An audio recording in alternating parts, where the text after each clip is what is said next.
children. Hello, and welcome to another evening with Dice and Mimics. I am your DM, Paddy, and as usual, joining me we have Annette as Talia Darkfawn. Hello, darlings. We have Ben as both Valdizian and Urt. Evening. We have Steph as Vienna. Hello. We have Reese as Blossom. Hello. Tongue-tied there. I went to go say Blossom as Reese, and I'm like, no, that's not right. And we have Aaron as Xandal. One day Hello. we may have a game where we actually play as Vienna playing Steph. Maybe for a charity Yeah, Xandal playing Aaron. Yeah. Anyway, before I get into a recap, any announcements, housekeeping, or so forth? Yeah, we've got a couple of things. So every session we like to call out all of the software and all the tools we use for running our D&D game. So we use Sirenscape for all our music and our ambiance. We use DnD Beyond for our character sheets, and we use the VTT Roll20 for all our maps. It's just a thank you for all of the creators and all the developers who keep those tools running, because otherwise we wouldn't have the fun experiences we have. So yeah, cheers and keep all the good work. And then I've got something really serious I need to talk to everybody about. So every day, thousands of tabletop gamers suffer in silence. They sit at a table with a single lonely set of dice, watching as their friends roll with an endless variety of colours, shapes and materials, and yet they tell themselves, I only need one set. Bullshit. I want to say I used to be like you. I used to think that one set was enough, until the day I rolled 4 nat 1s in a row. Then I realised, the dice. They were punishing me. You see, the dice must be balanced. They must be appeased. If you have only one set, you're placing all of your luck, your entire fate, in the hands of just 7 little maths rocks. It's a dangerous game, my friend. A dangerous, reckless game. But there is hope. The Mystery Dice Goblins can help you. The Mystery Dice Bags will ensure you will never have to suffer again. With each new set, you restore balance to your rolls, and you reclaim control over your destiny. Think of it as a service, a kindness, not just to yourself, but to your fellow adventurers. No one wants to watch you roll the same cursed D20, roll 1s and 1s over again. We all want you to have nice dice. You deserve nice dice. And our friends over at Mystery Dice Goblin want to help. They're offering all of our viewers 10% off your entire order when you use the code Dice and Mimics, all one word, at mysterydicegoblin.com. So please, I beseech you, visit the Mystery Dice Goblin today. Do it for your character. Do it for your party. Do it before it's too late. Because you can never, ever have too many dice. And I think everybody here can agree. Oh yeah. Dice With is good. My giant dice bag. I want to know where my dice bag is so hard. I have no idea where it is, and I get anxiety that I don't know. Mine's behind me. Wait, It's over there somewhere. I know where mine is vaguely.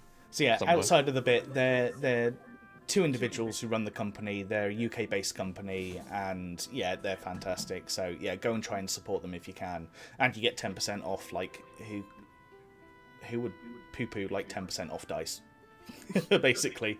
So yeah, that's all the announcements. Over to you. Okay. Thank you very much. So, recap time. Last time, the party headed into the Feathered Mausoleum to try and see if they could help separate Grifter from the Bone Claw. Making their way through this temple to the Raven Queen, they eventually found Raven's Eyes, a planetar who had been sent down by the Raven Queen to head this temple. They then went through the trials of the aspects of the Raven Queen. The Trial of Winter, the Trial of Fate, and the Trial of Death. Succeeding, with a few hiccups here and there, the party then took part in the Ritual of Fate Reweaving. First breaking Grifter's fate and removing the bone claw from it, then repairing his fate and then reweaving his fate. Upon doing so, they succeeded, and Grifter and the bone claw were separated, and the bone claw destroyed.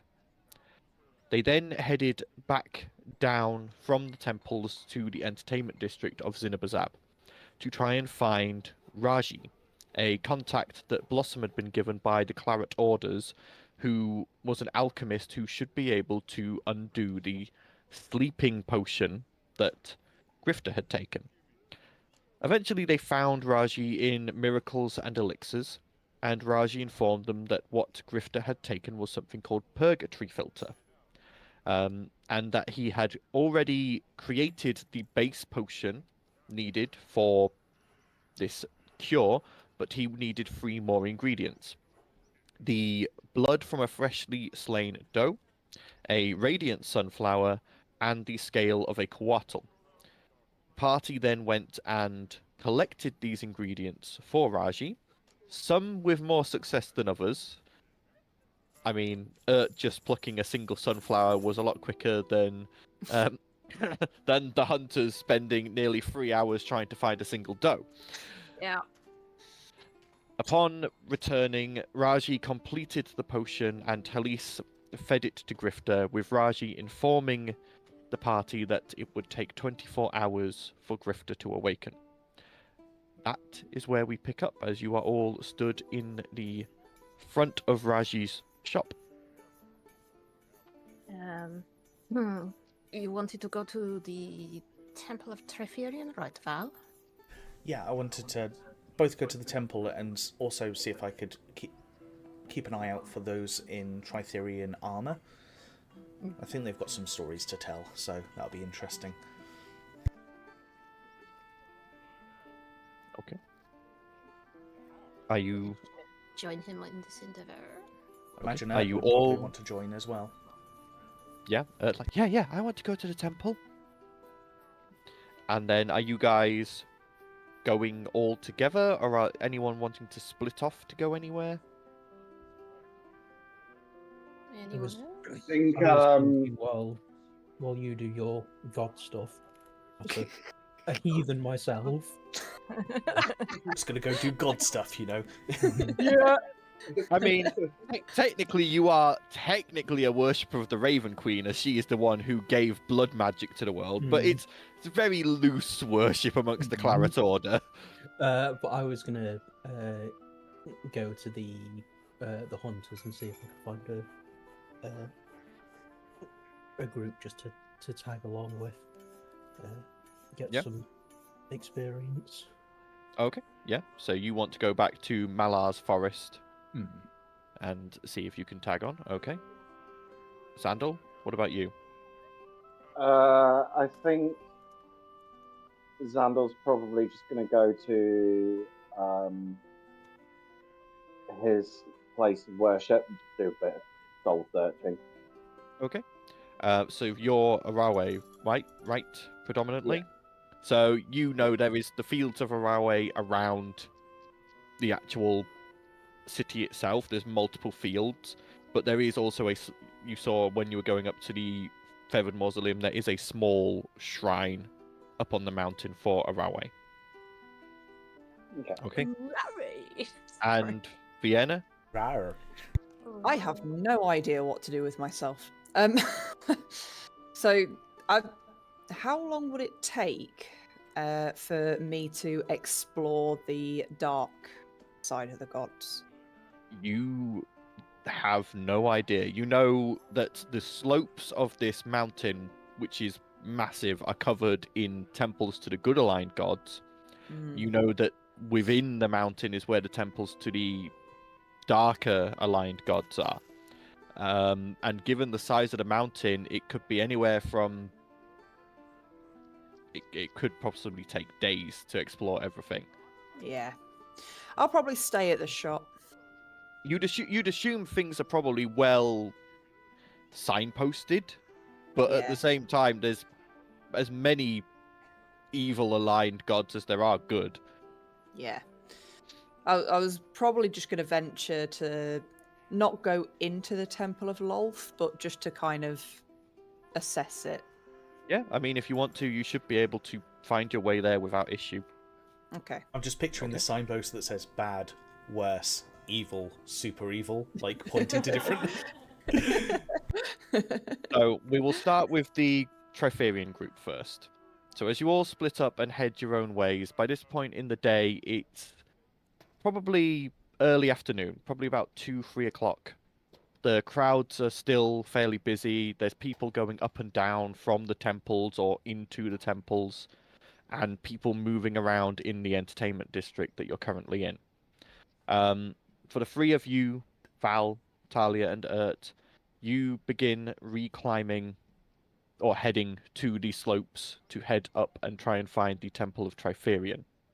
As you do, Val, make me a perception check, Okay, as you wanted to keep an eye out for people in the Trifarian armor. 15. So, as you're moving along, you do see, just before you're about to leave the entertainment district, you're just coming up towards like the Gate of the Gods where you stayed the night before, and you do see a pair of people in Trifarian worship garb. They have the symbol emblazoned on a tabard. They're both wearing plate armor, and they're walking along, chatting and talking to each other and to people as they pass. You see one is a human, the other looks to be a dwarf. Are they heading kind of away from what would be the direction of the temple, or are they heading kind of towards it? It looks like they've just come down from the slopes and are coming into the entertainment district. Okay. Well, I'm going to prioritize going to the temple rather than just like finding some randomers on the street. So, Okay. I think that's going to be the plan. All right. So, walking past them, they see your symbol, nod at you as they pass, but continue on where they're going. As you head up, you climb the slopes, heading further and further up, winding past temples and shrines of all types and makes. Eventually, you reach probably middle of the area, not quite as high as the Feathered Mausoleum, but you see a entrance to a temple that is shaped like a spear, with a hawk, a hound, and a serpent carved surrounding it. I'll recognise that hound anywhere.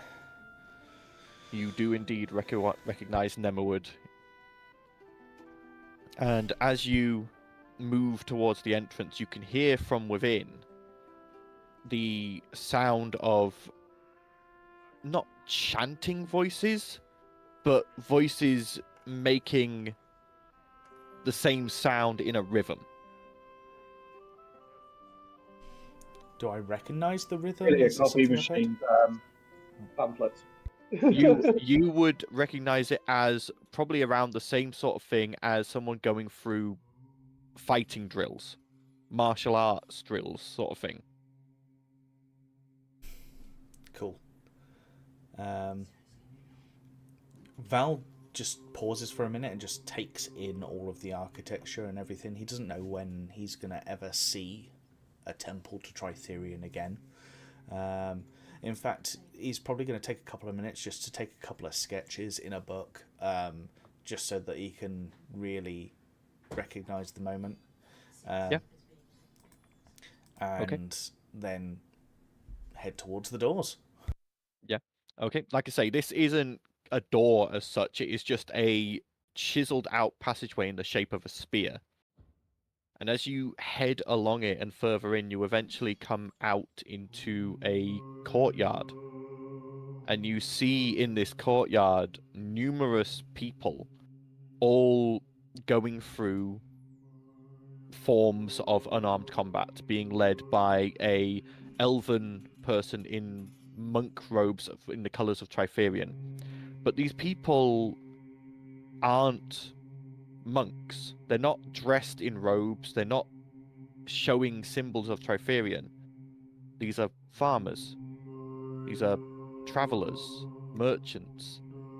And it appears that this Temple of Triferian holds these sessions to teach the common man how to defend themselves.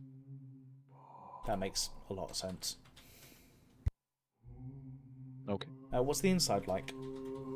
So looking around, you see the inside is carved into a hollow of the mountain, and the sun is flowing through the tip of the spear into here, and you can see a number of what look like gems that are reflecting the sun and making sure it goes and lights up the whole area.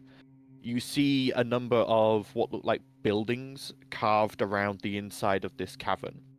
And glancing around, you see a number of small courtyards and gardens. There's like a vegetable garden off to one side. There seems to be a small farm. This place seems to be pretty much self-reliant for the actual people who are here. And you see various monks and clerics moving around, some stopping and finding spaces to pray or meditate. You see what look like mercenaries coming in and talking with members of the clergy here and being paid for, like, you see them handing over what look like written reports, and they're getting paid for that. And you get the feeling that this is also not just a temple, it's also an information hub. Val takes us a moment. His symbol isn't actually the true symbol of Tritherian, because he had one made that was just like obscured and everything. And he goes back into his bag and he finds the one that was given to him when he first went into Tritherian training, and swaps it out just because he feels like he's more comfortable to wear that in this moment.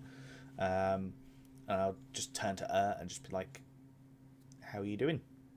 Is just staring around in awe, and she's just like, "This is amazing."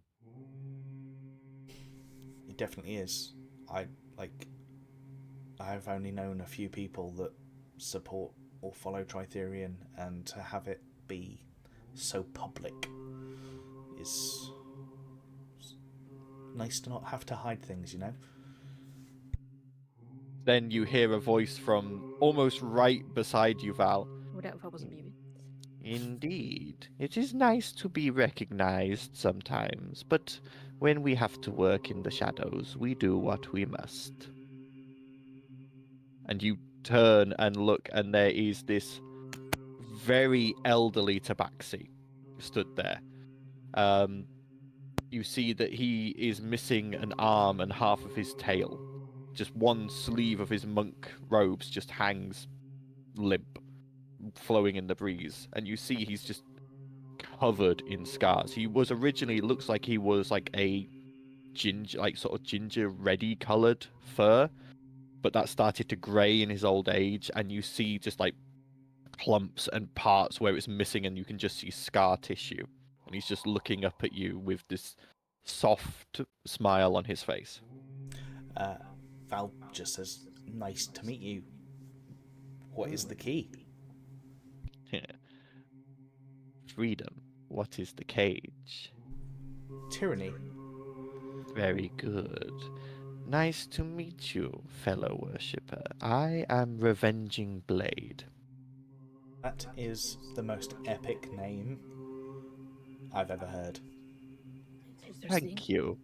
My parents chose it well before I was stolen and sold into slavery. I know that feeling well.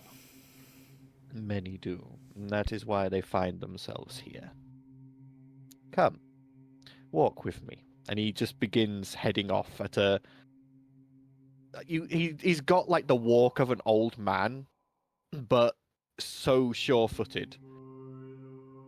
Is it like a video game NPC thing where it's like you try and keep up with them and then like they suddenly speed up You ahead have to of you? just kind of you have to press W and then you have to let go, and then you have to press W and let go because you don't... Not quite. It's more like his feet are doing that like old man shuffle, but you're walking and you're like, I feel like I should be like shuffling as well, but I'm proper striding and I'm still like behind this person. There's. He's got a very deceptive walk. I bet you he can kick your ass, Val. Just follow him. He eventually leads you into one of these side buildings, and opening it up, it opens into this not quite a shrine. And that's one of the main things you notice about this temple. A lot of other temples you go into, there's iconography, there's murals, there's like relics on show. It's all a great big show. This is very understated. It's very functional. It's very plain. But in this one room, there is just one line mural. It's not colored, and in some ways that makes it more striking. That it's just done in this black and white on a whitewashed wall. And it is this... It's Triferian with his back to you, holding his spear out to the side and looking defiantly out into some distance that you cannot see. And you watch as Revenging Blade walks in and goes and kneels on a pillow, turning to face you, as he motions to a few pillows in front of him. Please, be seated. Does Val still have the remnants of the... It wasn't a locket, it was a clasp. Nemerwood seal, the Yes. one that you placed on your weapon. That was No, broken. that broke and disintegrated as Okay. its use in reviving you. Me. No, that's fair. Well, I'll take that. Then I'll just stand and kneel. Otherwise, I would have taken it out and just put it as an offering. Yeah, is immediately just on one of the cushions, and you see she's sat over to one side, and you see as a side panel in the wall opens up, and you see a male goblin smile and just beckon her as Revenging Blade goes, "Your friend, I believe, will be interested in different things from you. Our head librarian will take her to the archives where she will be able to read and pray as the clergy do.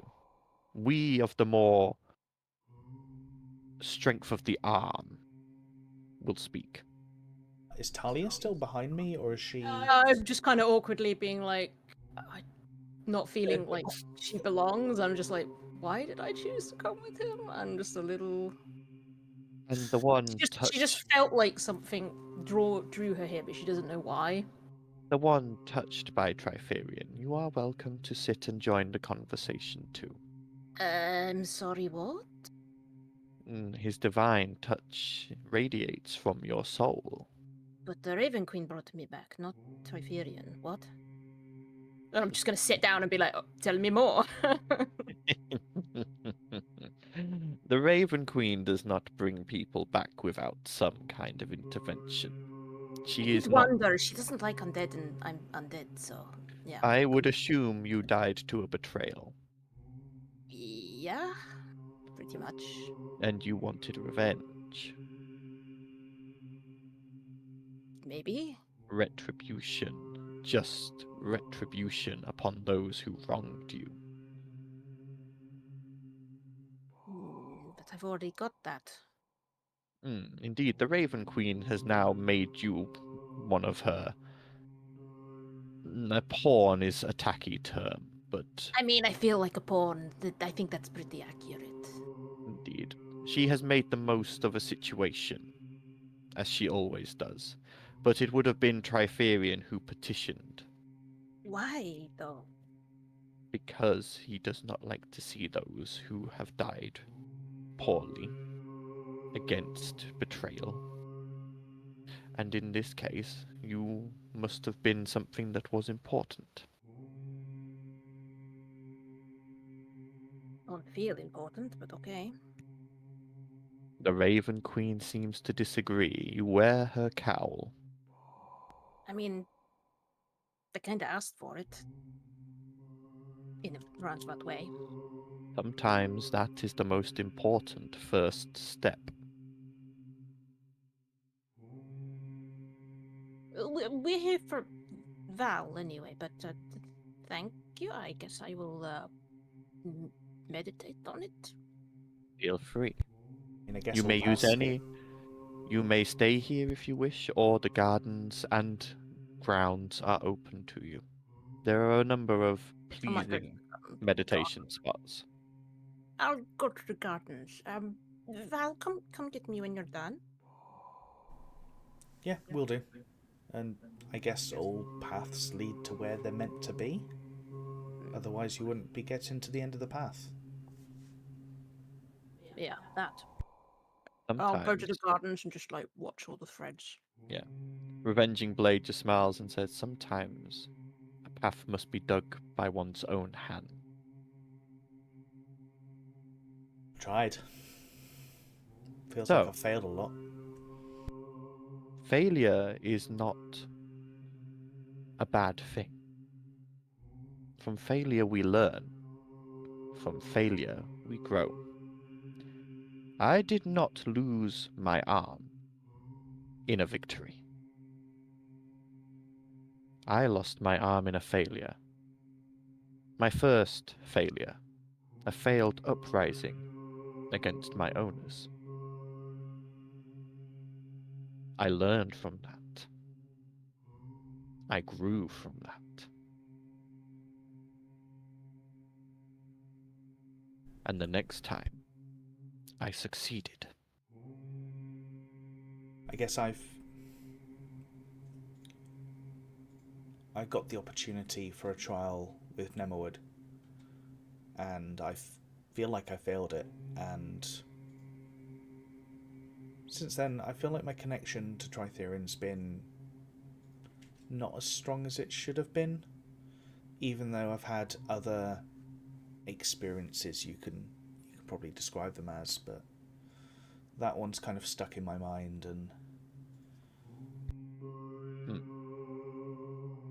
Failing a trial does not mean the Tritherian will turn his back on you. It means Tritherian expects you to learn. Tritherian cannot hand you the answers. He cannot spoon feed you.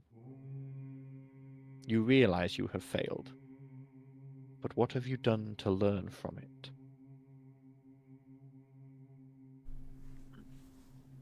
I've trusted in my skills more.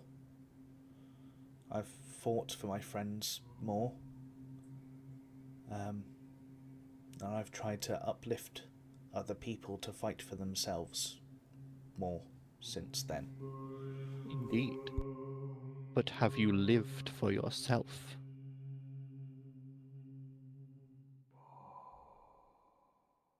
Tritherian is a god of retribution, but he is also a god of goodness and of fulfilling your life.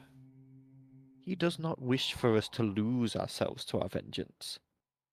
Yes, vengeance and retribution is important, but it should be seized when the opportunity presents itself, not chased, not hunted down.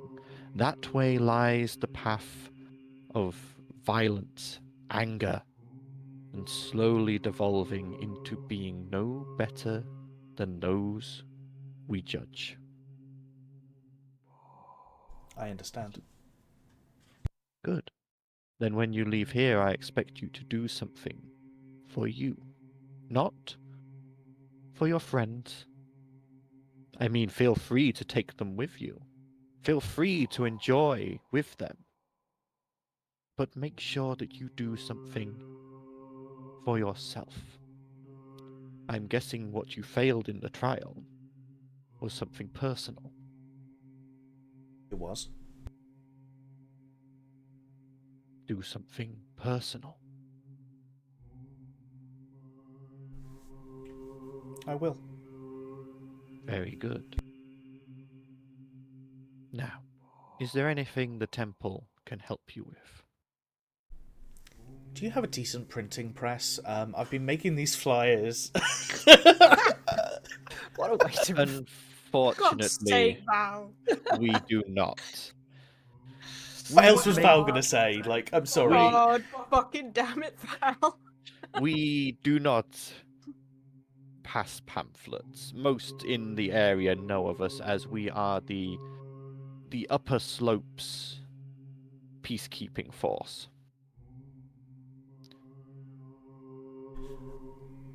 Val thinks about it and is just... I don't have a cutting or anything with me.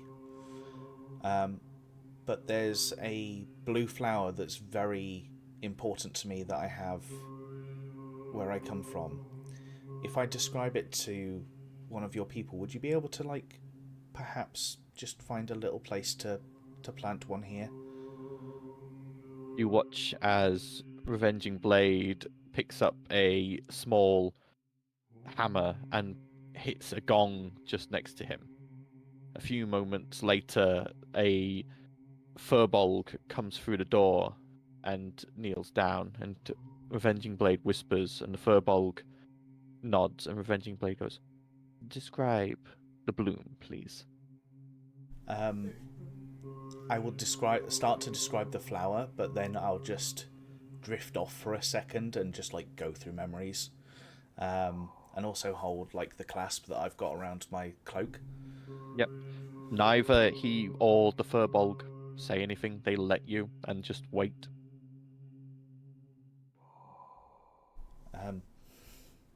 Yeah, I'm not really a botanist, but that's the best I can describe it, I guess. The furbolg nods and then reaches into a pocket and pulls out a small saucer. He gets a bag and fills it with a little bit of soil, and then moves his hand with a green glow, and you watch as from the soil a sprout grows and forms into not quite the flower, but close enough. Is there somewhere particular I can plant this, or...? The furbolg places it down and leaves, and Revenging Blade goes, "Choose any of the gardens." I appreciate this. It's gonna mean a lot to me. I grab the flower and go and explore the gardens. Potentially try and find where Talia's gone. Yeah. Heading through, again, there are multiple different types of courtyards and gardens. You see one that's very much like a zen garden, a rock garden with, like, gravel and carefully placed rocks. You find one that is almost like a jungle, like, with a clearing. You find another that is just a tranquil koi pond in the center, and eventually you find Talia in one where it is just this pleasant, just a pleasant flower garden. But you see there are spots where there's nothing planted. Probably just sat cross-legged somewhere, and I'm just literally just watching everyone's threads, trying to figure out what they're doing.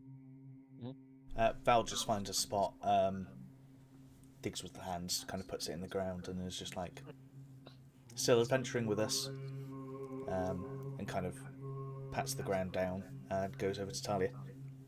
As you pat the ground down, that sunlight that is coming through here from those crystals, one shaft shines down and hits the flower, and you watch as 5 more bloom around it in a circle.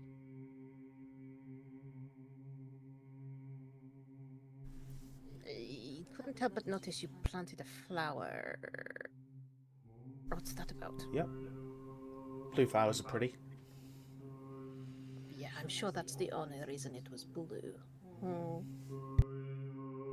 So, Tritherian and you. Yeah, I'm still in the ball. The Raven Queen is my bro. Mum. I don't Mummy. know. Mummy! She's my mummy! I mean, she brought me into this world again, so I guess she's kind of my mummy. That went weird. It made more sense in my head. Just pops up next to you. Does that mean Tritherian's your daddy? Oh my god. I know. No, We're my brother dad- and sister? How would that look like? I'd rather not talk about my father if you don't mind. And she'll just look a bit like melancholy. Yeah. Feel fresh. Sorry. Yeah? Yeah. I Sorry. give Talia a quick little kind of almost like bro hug. Just like give her a bit of a squeeze. Give me a proper hug. Why? Come on. Bring it in. Full on just hugs your legs. Oh my god. You've not hugged me in a long time. A lot's happened. Maybe we need to get back to being who we are, not just being who we need to be We were for made. Armatae. Armatae, even. Armatae! Armatae, Armatae, Armatae, Armatae. I'm a coffee. ADHD, let's go. That was so weird. Brain flop. Yep. Armatae. You see, is holding a book, and you see it is emblazoned with the symbol of Trifarian. And she goes, "Look what they gave me! Is a What book. does it do? It's a book of tales about Trifarian and daily prayers and that sort of thing. Oh, Also, fun. half of it is a guide on self-defense and how to teach it. Nice. Okay. Perhaps you That's kinda can cool. go down to Father Nicholas at some Yeah. point. Yeah, you could teach it to the orphans. I think I will. The tales about Tritherian, I mean, you can read about them in the flyers, like... Val, enough with the flyers. Come on. Nobody likes a flyer. It's just spam. They put it in the bin as soon as it's pushed through the door. True. It really is. Like, John Mail should just burn. But I suppose if you're getting it from the source, it's probably better than my remembrances. I mean, it means that we can make your pamphlets more accurate. Don't encourage him.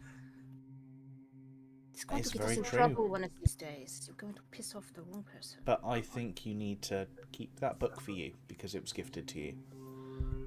Will do. Did Not you... what the others are doing. Have you looked through all the gardens? Have you had a wander, or have you just come straight here from getting a book? I had a wonder. They've very pretty gardens. Yeah, nice and quiet. Really interesting threads around here.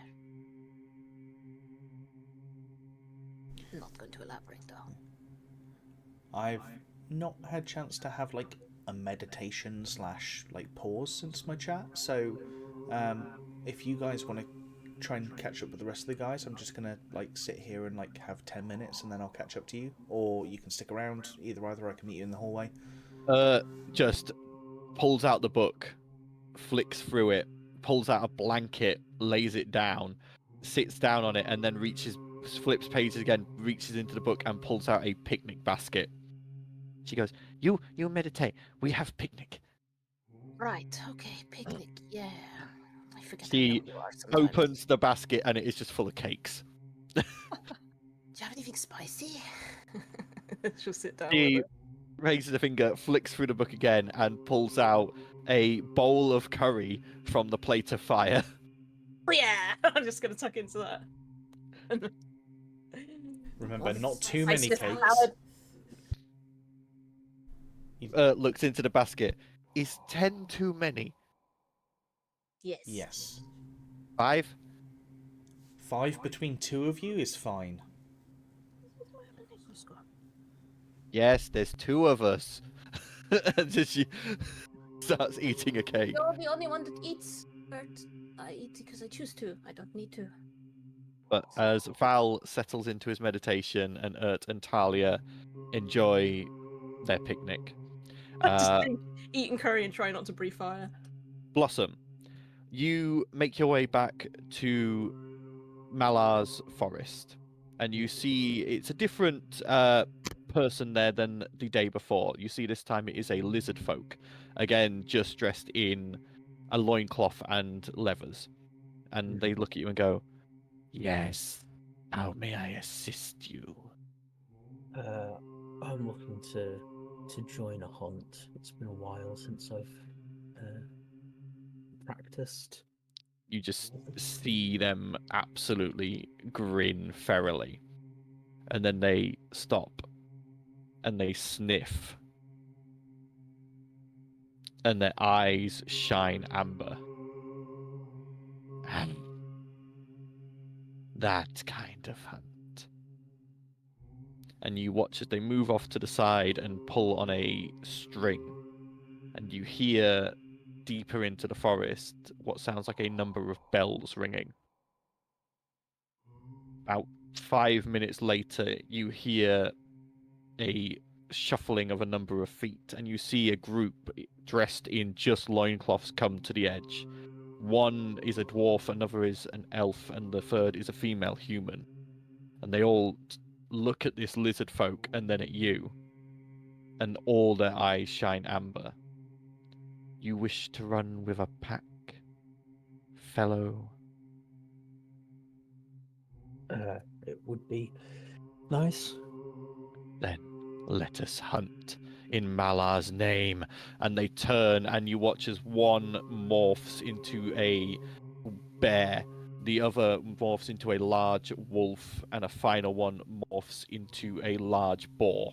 And they charge off into the trees. Transformers. Interesting.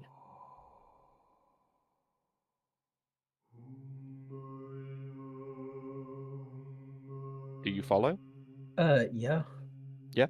So going in, I know you have things that you are looking for. If you want to roll me a survival check, I will tell you how successful your hunt is.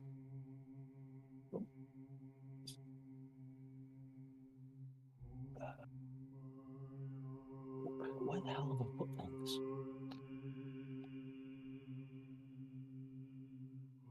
All my tabs closed for some reason, so they're Technical they're difficulties. right. There we go.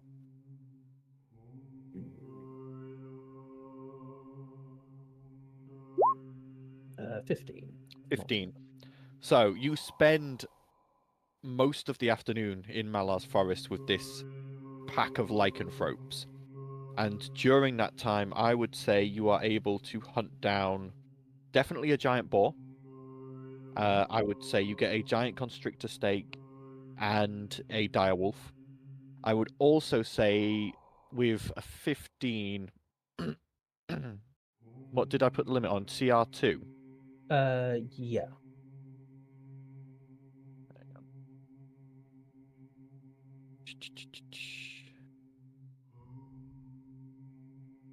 So I would say you are also able to find in there. Let's go for something a little lower. I would say you are also able to find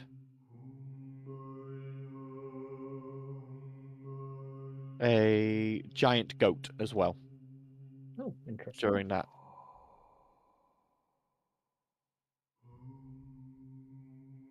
But yeah, eventually you come back out of the forest, the hunting that you wanted done, and for the first time in a while, you were able to really let go and just revel in your more primal nature. Anything else you wanted to accomplish, or are you happy with that? I will just thank them for indulging me, and that it was.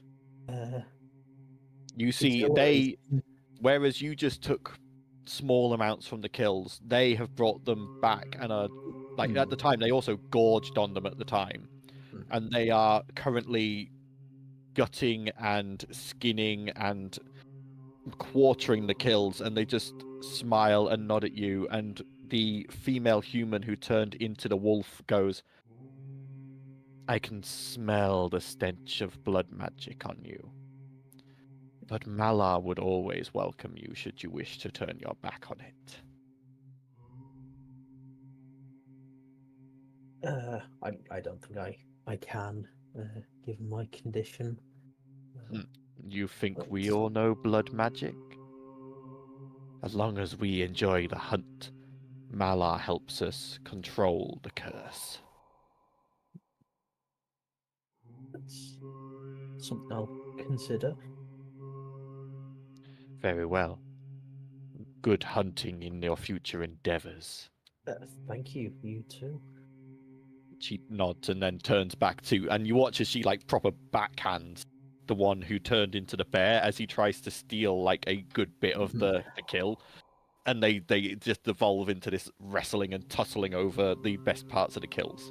Mm-hmm. Okay. As you head back to town, probably stopping somewhere along the way to wash off in a river because you are covered in blood. I can imagine. Vienna, you head to the tunnel that leads into the mountain. As you are doing so, you see the people heading up the mountain, the pilgrims heading up, are very like they're dressed in like travelers' clothes. They have their symbols openly displayed. They're basically, they all look like fine, upstanding citizens. The people heading into the mountain are a lot more of a mixed bag. You see people who have like slightly insane looks in their eyes. There's people who are covered in cloaks and are hunched and slightly malformed looking underneath them, but you can't see exactly because of the cloak. You see what looks like a small procession of drow heading through, dressed in their finest regalia, but their hoods up to avoid the sun. You see chromatic dragonborn heading in with piles of treasure in their arms. It's a bit of a mixed bag. But as you head inside, you see within the walls are lined by these torches that glow with this faint ruby on the top. Like there's no flame, it's just like a red crystal that's giving off this red glow and casts everything in this red light. And as you head deeper and deeper into this mountain, you see side tunnels stretching off, and you see there are like signs and symbols in various languages telling people where to go. And as you're going in, you see the beginning like openings and side passages don't get a lot of traffic, but the deeper you go, the more people are peeling off into side passages, and you get the feeling the idea is like with the outside, the more popular or powerful the god, the higher up the mountain they were. Here, the more popular or powerful your god or goddess, the deeper in they are. And it takes you a short while of walking, and you see people of all sorts and types, and you walk past one point, what looks like a side passage where about 10 feet down there is just this slime and ooze covering the walls, and you see sketched into the wall the oozing pits. Another side passage has just this smell of rot and decay flowing up from it, and you see rotting respite carved into the wall. Eventually, you come to a side passage, and glancing down, you don't even need to look at the carving to know you've hit the right one, as it is coated in spider webs. Sorry, I'll apologise in advance. Birds are being very loud. So, yeah. I'm basically just scouting it. I'm just seeing what sort of people are going in and out, the feel, that sort of thing. Yep. So you stand at the edge of this, just sort of cloaked at the edge, just sort of differing, and you see that procession of drow go past, heading in. You see a number of non-drow, which is a bit odd, but they seem to be worshippers of Lolth. You can see a couple of them have spiders on their shoulders or around their person. You see at one point coming out of this tunnel, and it almost causes you to freeze and turn and run. You see a Drider striding out of the tunnel. It glances at you but pays you no mind before it turns and heads off deeper into the mountain. Okay, so yeah, that's all I wanted to do. Just scout it, look. Okay. I As don't you really want to do anything in there. Okay, as you begin to head back out, I need you to make a perception check for me, please. Don't fail me now. Oh, by the Perception. way, I forgot. Vienna, a small ghostly candle appears floating around your head. I nearly forgot. Nearly. Nearly. You got it. You got it. 21. Okay. As you are heading out, as you get to those outer tunnels again. By the way, it took you about 3 hours to walk down to where Lolf's passage was, and you walk past dozens of other passages as you were on your way down. Not gonna lie, I should have mentioned that I was actually looking for anything Rick Starley. Well, this is the thing. On your way out, as you get to about 1 hour away from getting back out to the entertainment district, you do spot a number of people in cloaks, and you catch a glimpse of white in the hoods, and you see masks with no features as they turn down a side corridor labeled Shaded Secrets. Shaded secrets. I When knew their that leader is was Shade. Really? Wow. I'm Want to get probably smoked? I'm gonna walk very slowly, but keep half an eye on what they're doing. I'm gonna be paying very close attention to them. You see they go down this side corridor, and you suddenly realize the reason you didn't see this on the way in is because of how it's constructed. On the way in, this doesn't look like a side passage. It just looks like a crevice. It is only if you know it is there that you would know it's here at all. It's very well hidden. And it's only because you were coming from the other way and saw these people turn that you clocked that there was a passageway here at all. And you see it is done in such a way that no matter which angle you try to get to look down this passageway, you cannot see more than 5 feet. And it is just shrouded in darkness and shadow. Okay, I'm definitely paying attention to the people that's going in and out. Yeah. You see they are people of all shapes and sizes. There's what looks like a human-sized one. There's one that might be a Goliath. There's definitely a halfling or a gnome-sized one. And it's a group of about 10, and they're all wearing those masks that completely obscure their features. And you Right. see that they are one of them has like a pack, another one is carrying a book, but you can't tell whether these are genuine worshippers or whether this is something different. You're not sure. Okay. I'll slowly make my way back, but yeah, I'm now knowing what I'm looking out for. We'll be keeping a close eye. So you head back and eventually come out of these tunnels and come back into the main entertainment district. I would say probably by this point you've all completed whatever business you want to do. I mean, I'm assuming. I was gonna say Aaron had something, but he was. I will check with he's Aaron when he disappeared. gets back. Yeah. Oh, here we go. Did you actually want to roleplay yours, Aaron, or are you just... A little bit, yeah, please. Yeah? Okay. So you head up the mountain, and it's not far up the slopes that you find in a small crevice underneath about a number of fruit trees, actually. A small wooden shrine to Armatae. You see a number of people who look like farmers currently in the middle of prayer.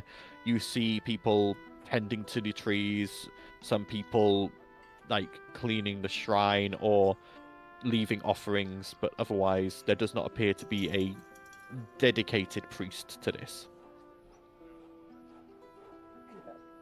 Well, I'm gonna wander up to the shrine. I'm gonna pull out sort of like one of my rations, likely be bread of some sort. All the while I'm allowing Meat, the owl, that's what Yeah. I've named it, by the way, to just fly around and do whatever Meat wants to do for a bit. You watch as Wheat flutters over and lands in the boughs of what looks to be an apple tree and just hoots and just bobs around a little bit. Yeah. So yeah, I'm gonna pull out some bread and stuff, place it on the shrine as a bit of an offering. I'm gonna remove my gloves as well. Focusing more on the dragon mark than the other mark. Mm-hmm.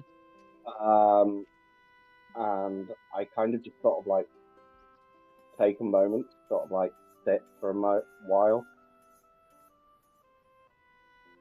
And I'm like, Mum, I don't know what to do. I'm struggling. Elise has this friend, and he's done some pretty stupid stuff, like most of us have, but his went above and beyond, and I never liked him from the get-go. For Elise's sake, I want to forgive him. I really, really want to forgive him. But I don't think I can.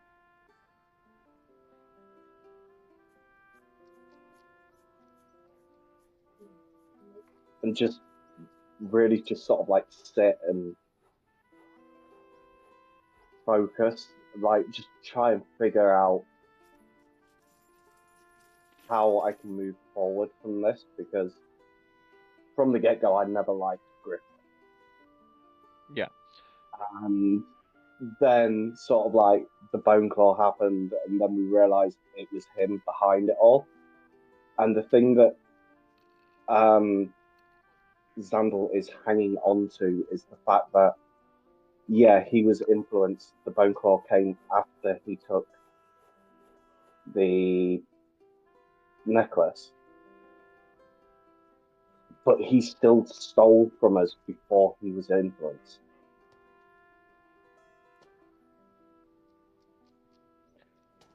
Okay. Go ahead and roll me a wisdom check. Wisdom? Yep.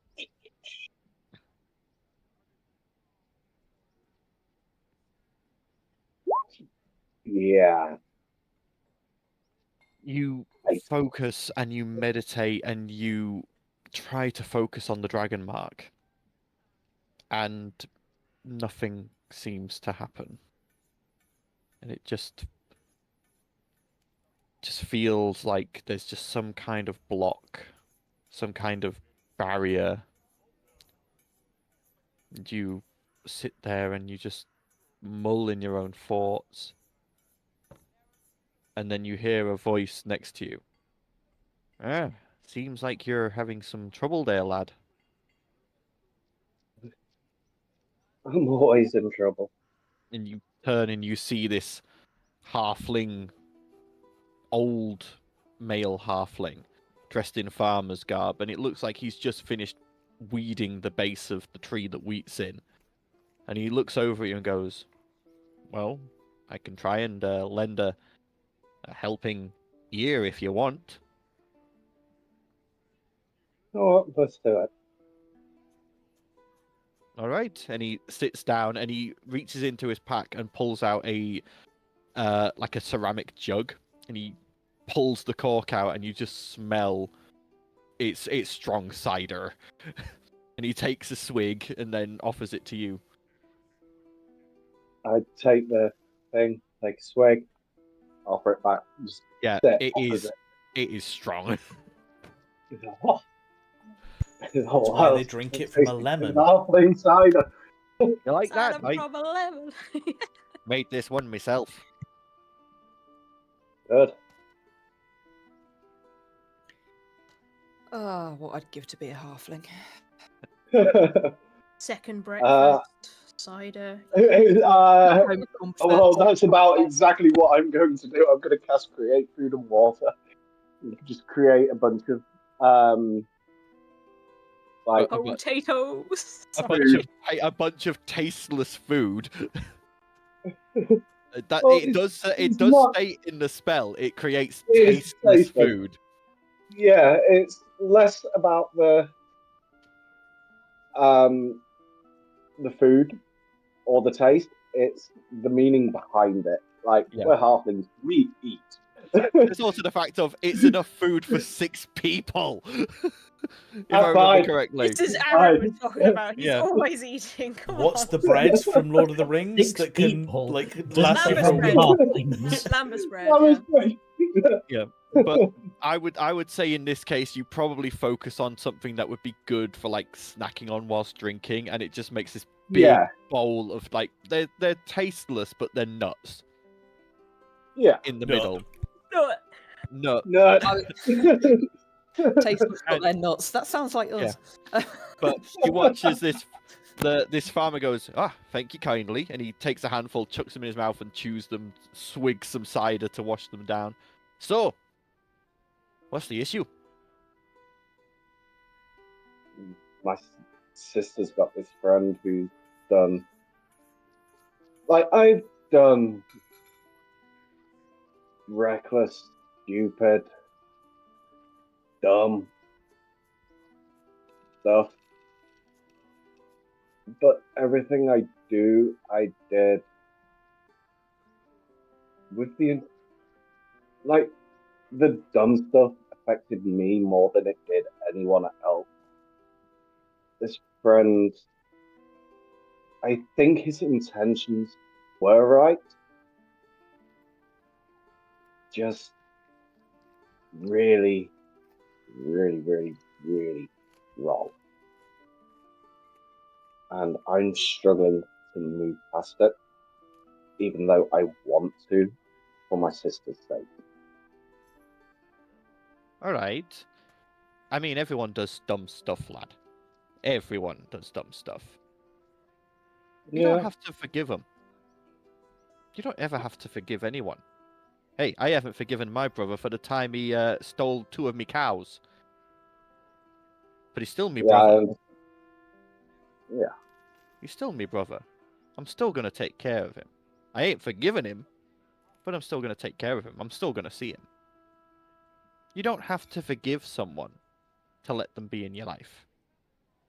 And sometimes, the way you forgive someone is by letting them earn that forgiveness. You say the lad did stupid stuff. Has he done anything so far to show that he regrets it?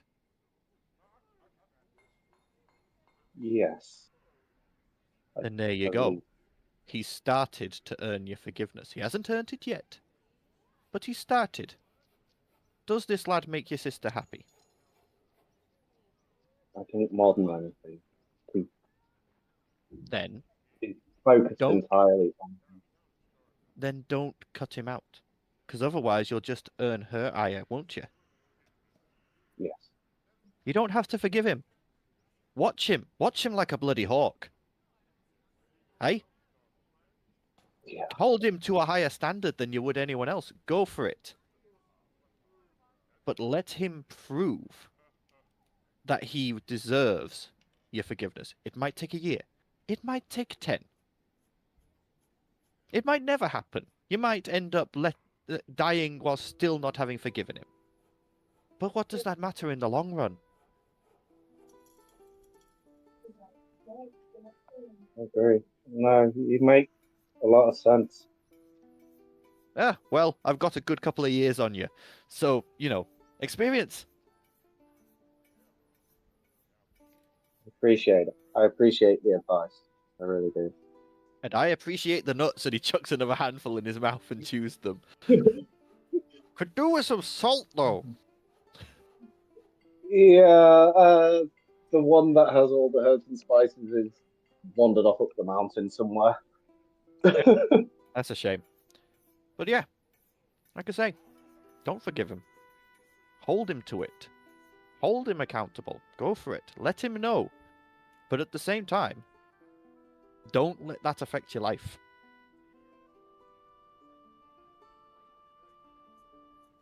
I just want to do what's right.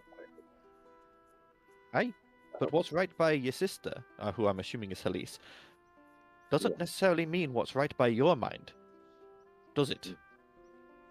No. You're not her. You don't know what's right for her. No one knows what's right for anyone. Hey, I've got a son who decided he wanted to be an artist rather than taking over the farm. You know. But he's actually done pretty well for himself. He touches up the paint in the temples. But when he first said it, I was like, that is going to get you nowhere, lad. You need to get out in the fields. But he proved me wrong. True. But he's got a long road ahead of him. But I hope that one day I can trust him. And that's all anyone can ask. Now, are we finishing this jug, or am I finishing it myself? No, let's finish it. Okay, and you spend the next hour just chatting with this old farmer, eating nuts, and finishing off this jug of strong cider. Yeah. I can imagine by the time I make it back to the others, I am very wobbly. And as you finish the cider and get up to leave, you turn back briefly to see this old man, and he's no longer there. In his place is a cut sheaf of wheat, which you know is the symbol of Arawe. Thank you. How drunk are you? Here's a whole loaf item. Yeah. Yeah, I'm gonna stagger back to where I believe everyone else is. Yep, I'm assuming you all meet back up at the Gate of the Gods, where you'd stayed the previous night. Yeah. Yeah. Yep. So you eventually all reconvene there in the tap room. Some earlier than others, some more drunk than others. Do we all exchange the stories? I was going to say, I'm going to imagine Fiona's probably one of the last ones since she's probably travelled from the dark gods, so to say. Yeah. So she'll probably just walk in, clock everyone, and then see like Xandal like swaying on his Propped up chair. against the table or something. Yeah, like you seem to have had a good time.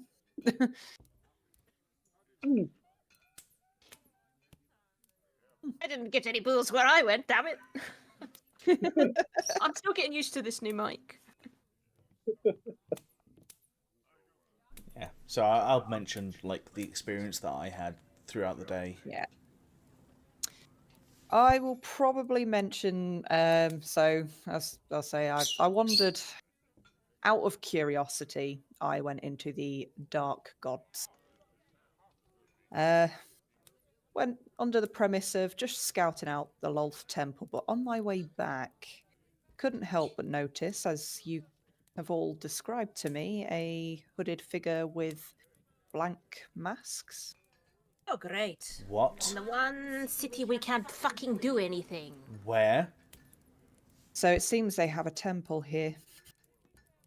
There's nothing we can do, Val. We can't act There on is the nothing faceless we here. can do at the minute. We can't attack them. We can go to their temple because they can't attack us. And what exactly would we hope to gain if we can't kill them? Find out We what the might- fuck is going on in their temple. We know what's going on. They're trying to get the fucking gems, and they're going to take on the Divine Gate and fucking kill us all. And if the What more is there to know? gems are in the temple?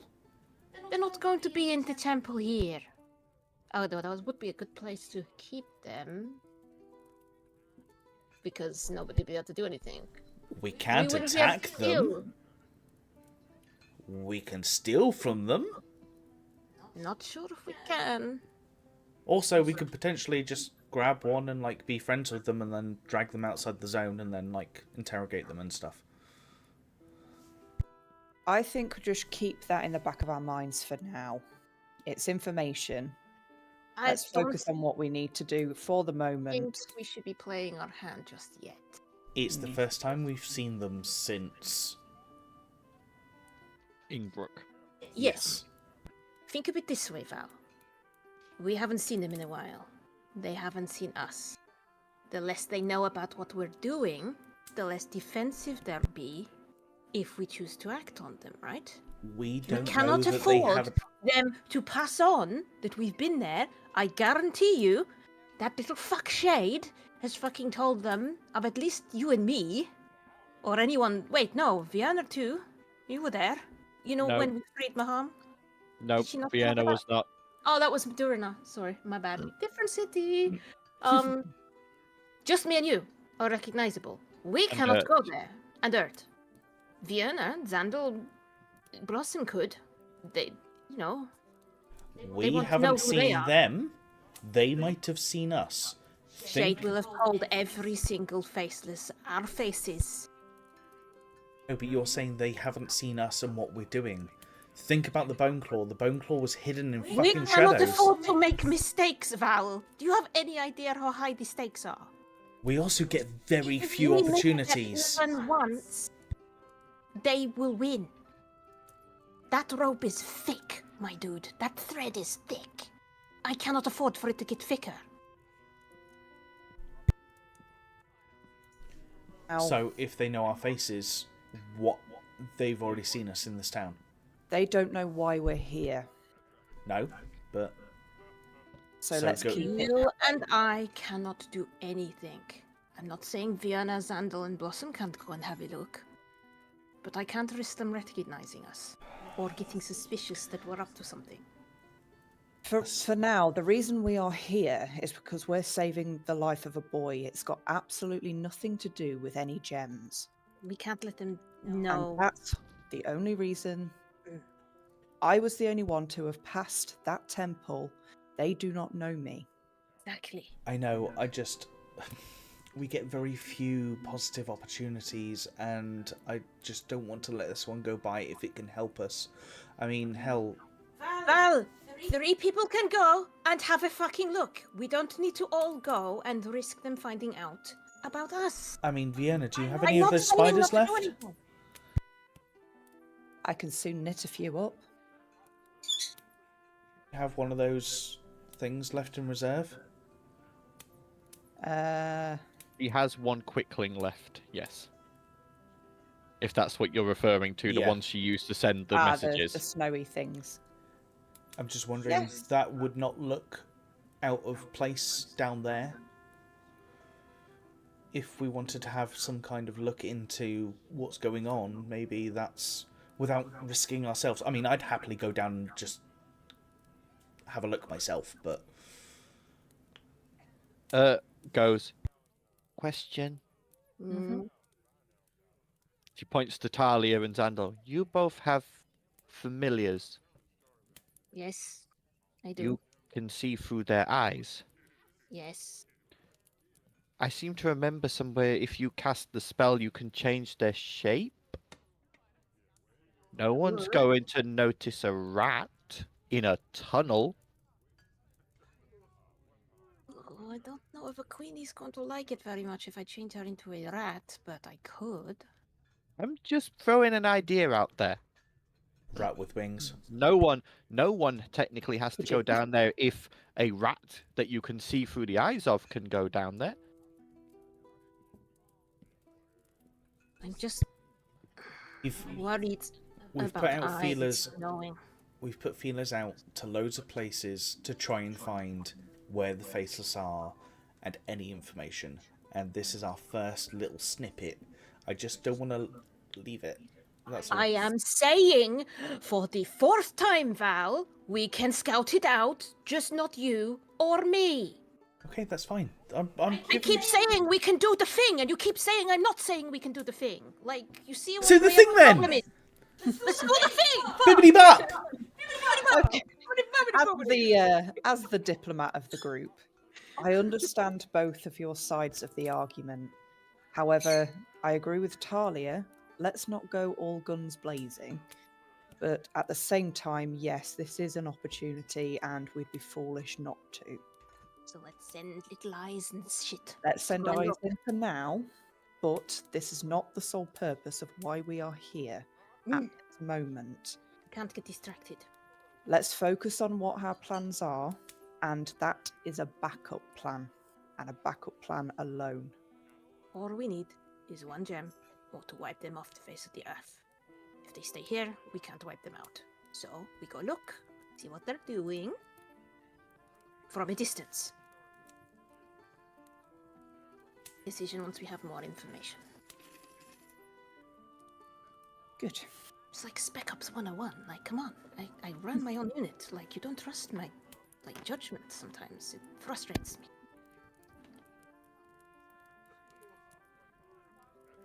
Okay. Are you guys staying here for the night? Might as well stay here Yeah. with them.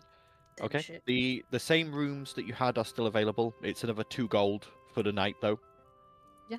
So whoever wants to pay that, mark that off. I paid last time.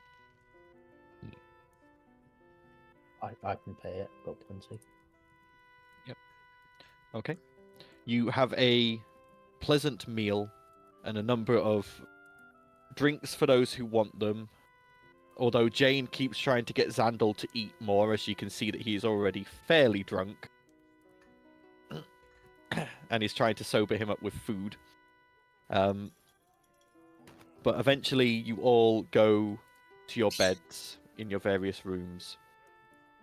Unless there is anything anyone else wants to do. I'll probably go check on the boy and Helise. See how they're doing. That is a good hour's walk away. Ah, It's halfway across the town. It's fine. Like, I only need 4 hours. I'm sure I can go check on them and then come straight back. Yeah, make sure there's no bone claws. Okay, so Talia, you head out to do that. The rest of you go to your beds and sleep or meditations. Val, as you have just begun to drift off to sleep, you hear in your head, "Hey, Dragon Man! Caspian here. We've reached Daystone. He's Run. wanking. Dron's not found anything yet, but there's been a couple rumors. Have fun!" And that's all you get. Can I respond? You feel like you can respond. You going to elaborate on the rumours? Drunk face? About 5 minutes later, you just hear,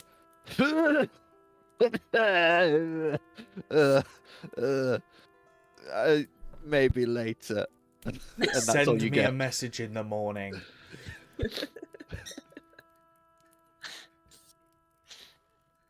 Talia, as you're walking through the town, you eventually get to Miracles and Elixirs, and you see it is shut.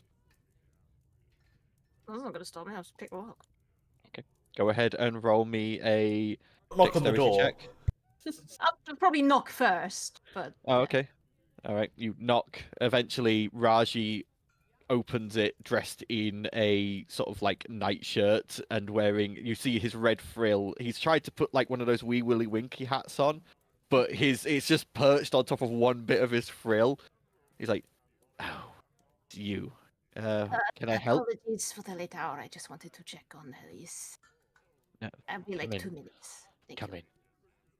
Okay, you head into the back room and you find Grifter still asleep in the bed, and you see a number of blankets have been made into a mattress on the floor for Helise, and she is sound asleep.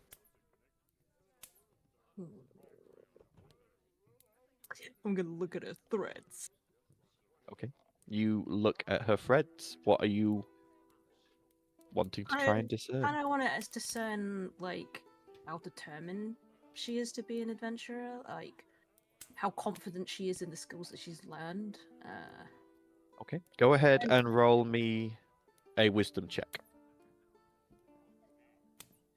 Probably not gonna.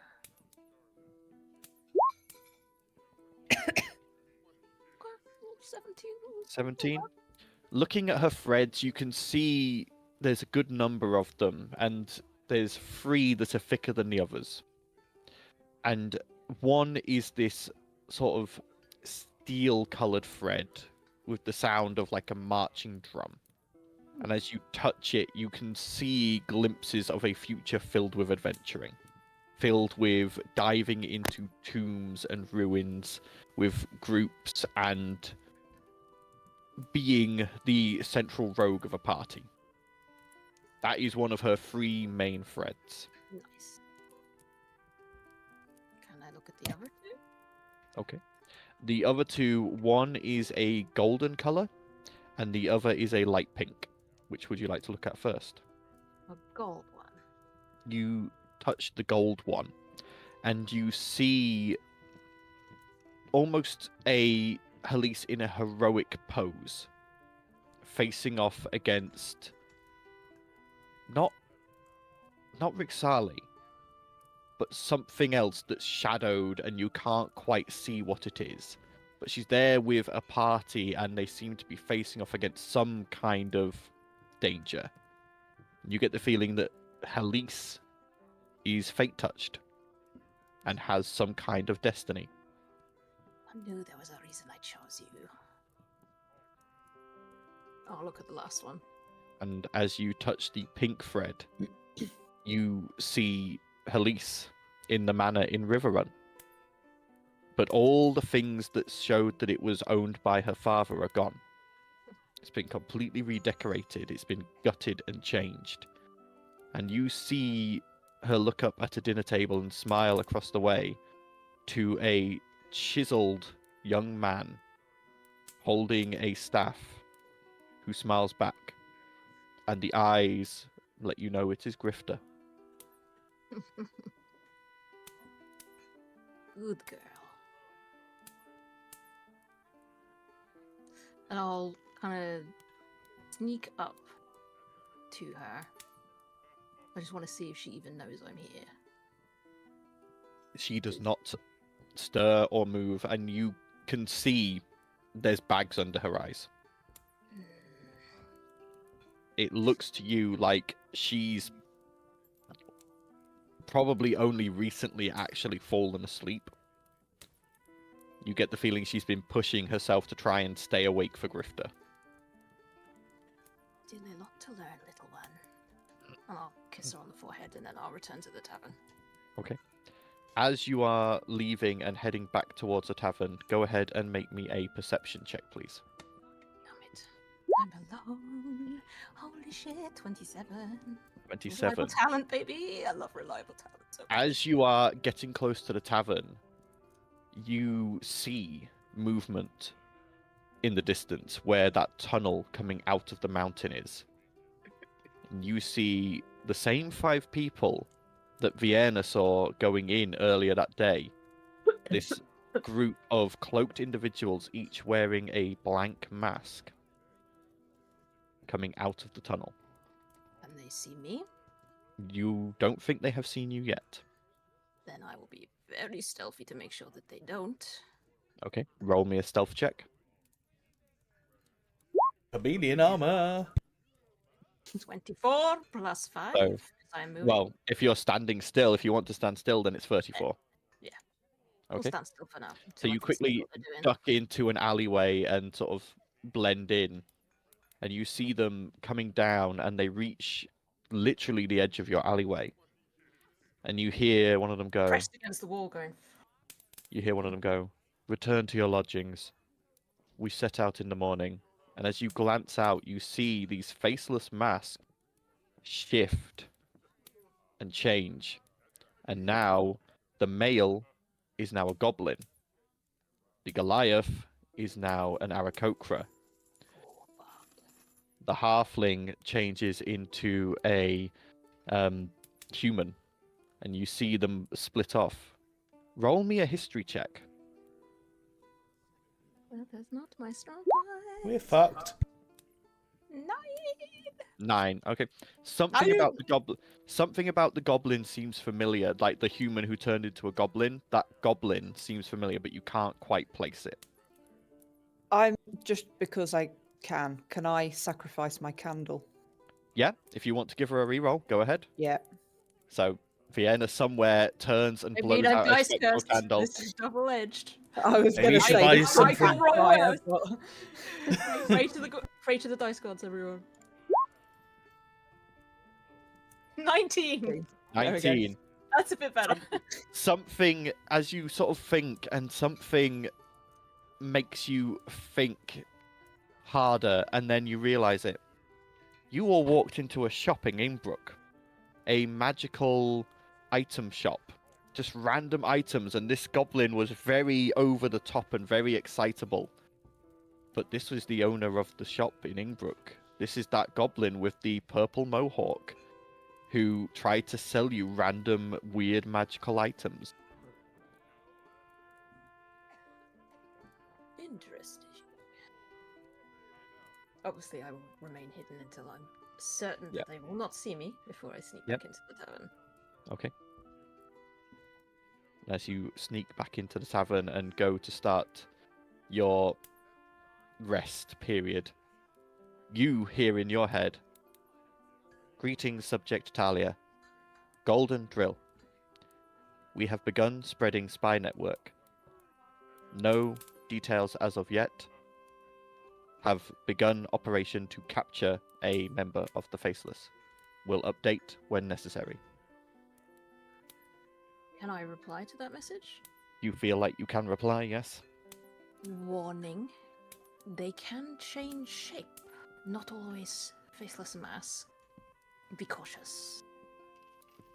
About 2 minutes later, you receive, "Understood. Updating information. Will let the other drills know." Cool. And then you get another message. "Sapphire Drill wishes to let you know he misses you. Golden Drill says this is a waste of a message. No, Which one's the let's Sapphire Drill again? put me down," and it cuts off. Which one's the You- Sapphire Drill? You know there was no Sapphire Drill, but you sent Gunter to a new drill. deal with them. That's cute. Tell Sapphire Drill. I miss him too. There is no response. Check the mirror. I'm gonna check the mirror. Pull it out. You pull the mirror out and you see in the mirror Gunter shaking the Modron. Does he notice me? After about a minute, he does, and you watch him throw the Modron across the room and rush over to the mirror and just start making kissy faces at it. I'll make kissy faces at him too. We'll sign at him. Yep. Something. Yep, you have a quick rudimentary sign language chat as best as you can Be through the careful, mirror. miss you know. Yeah. But eventually you also go to your rest, and you all complete a long rest. Woo! Yeah. Not that it really mattered, but. Well, I mean, it matters to me because then I get that thread back. I'd cast spells, Yeah. so Warlocks get spells back on a short rest, right? Well, I Warlocks didn't do, actually yes. use anything, so the long rest. I was like, Just trying to remember because I know some classes do, don't they? yeah. Yeah. Okay. So dawn comes the next morning, again with that cacophony of muttered prayers from the rooms around you, the shuffling of feet, the sounds of gongs and bells sounding from the temples upon the slopes. But you eventually all rouse, go down for breakfast, with Jane and Jim, the proprietors, giving you the usual sort of cheeses, meats, and breads, along with breakfast ale. Xandal, your head hurts a little bit, but not too bad. Can I do true sight to check that everyone in this tavern is who they're pretending to be and not Yeah. considering You- what I discovered last night? You activate True Sight and glance around. Horrible shit as well. You That's glance. cool. You see those weird creatures from the ethereal plane moving around, but nothing. Nothing dangerous or sinister. Glancing around the room, you don't see anyone who's under the effects of illusion magic or shapeshifting until you see a person come in from outside, and you see this halfling, and you see behind them superimposed the form of a tabaxi wearing a white blank mask. They do not appear to notice you, though, or even pay attention to you. They just go over to the counter, get themselves what looks like a takeout, like, sandwich from Jane, and then walk out. Hey guys, we have a problem. Aside from one of us being very, very drunk! I mean, he's sober now. How's the head? Yeah, I'm okay. I think. In all seriousness, once we finished eating, can we go upstairs? I have very important information to pass on that I cannot pass on down here. I mean, Alright. here's a ring. I'm not attuning to that ring. I'm not giving up my shit. I told you this before. You finish your breakfast and head back up to... You probably all go into the free bedroom room. The free bedroom. Because it's a little bit bigger and you can all fit in there. So, on my way back from checking on Haley's, she's doing fine, by the way, Xandel. Pushing herself a little too much, though. I'll have words.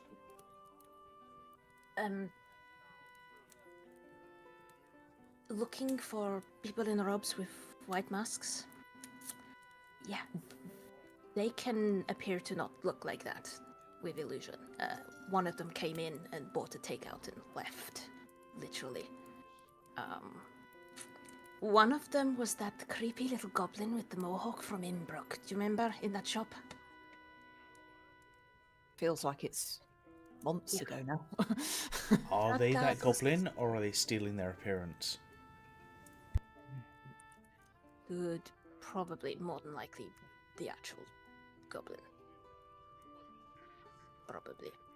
But yeah, they can appear as anyone, so we should be very careful how we talk about them while we're in this city in case they overhear, because anyone in this city could be the Faceless. I can tell Interesting. with true sight, but I can only do that so many times. Too taxing and too risky. Is there a way of making a set of goggles that can just, like, check for somebody's true body type? Last goggles I wore, it was turned out probably not the best. Yeah. I still remember that. I cannot believe how many cursed items you had. It was. I thought all your gloves were going to fall off. I was so excited and then disappointed. It was. Yeah, I know the spell True Sight does a hell of a lot of stuff, but like if there's a way of What you don't want to see, believe me. if there's a way of just making goggles to like look through. Goggles of seeing illusion, maybe. Probably. We could probably ask Wilma. She probably Well, I'm asking makes something like Xandel, that. is it something that can be made? Is it something More- he's aware of? I mean, he's an inventor. He's not an enchanter. He's not as talented I as mean, Wilma. No fractal offense. glass and random jiggery pokery, like, I don't know. It could be possible, but it's going to be a pricey thing.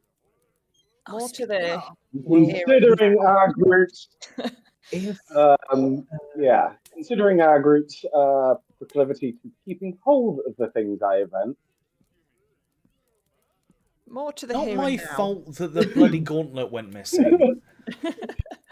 I am also speaking I to mean, the voice it's your in my fault. head Hot as plate well. went missing, so Not Say- my fault the hot plate went missing. So for that these does give faceless, me an idea, though. for the faceless to shift, it sounds like they were doing something, if you pardon the pun, shifty. Anything else? Blossom, they said you were that about to say they're something? leaving in the morning to do something. I don't know what though. I didn't hear anything else. There we go. That's what I was waiting for.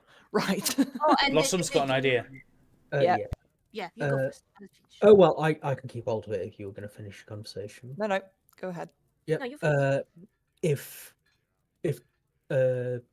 goggles or something of true sight or even seeing through illusion is too much, we could talk to Wilma about having some sort of like enchanted stone that could indicate if there's magic about.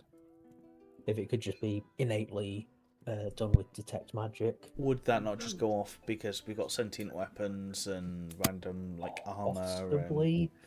and cowls and things? Goes, but what if it's only detecting illusion magic? It's a fair point.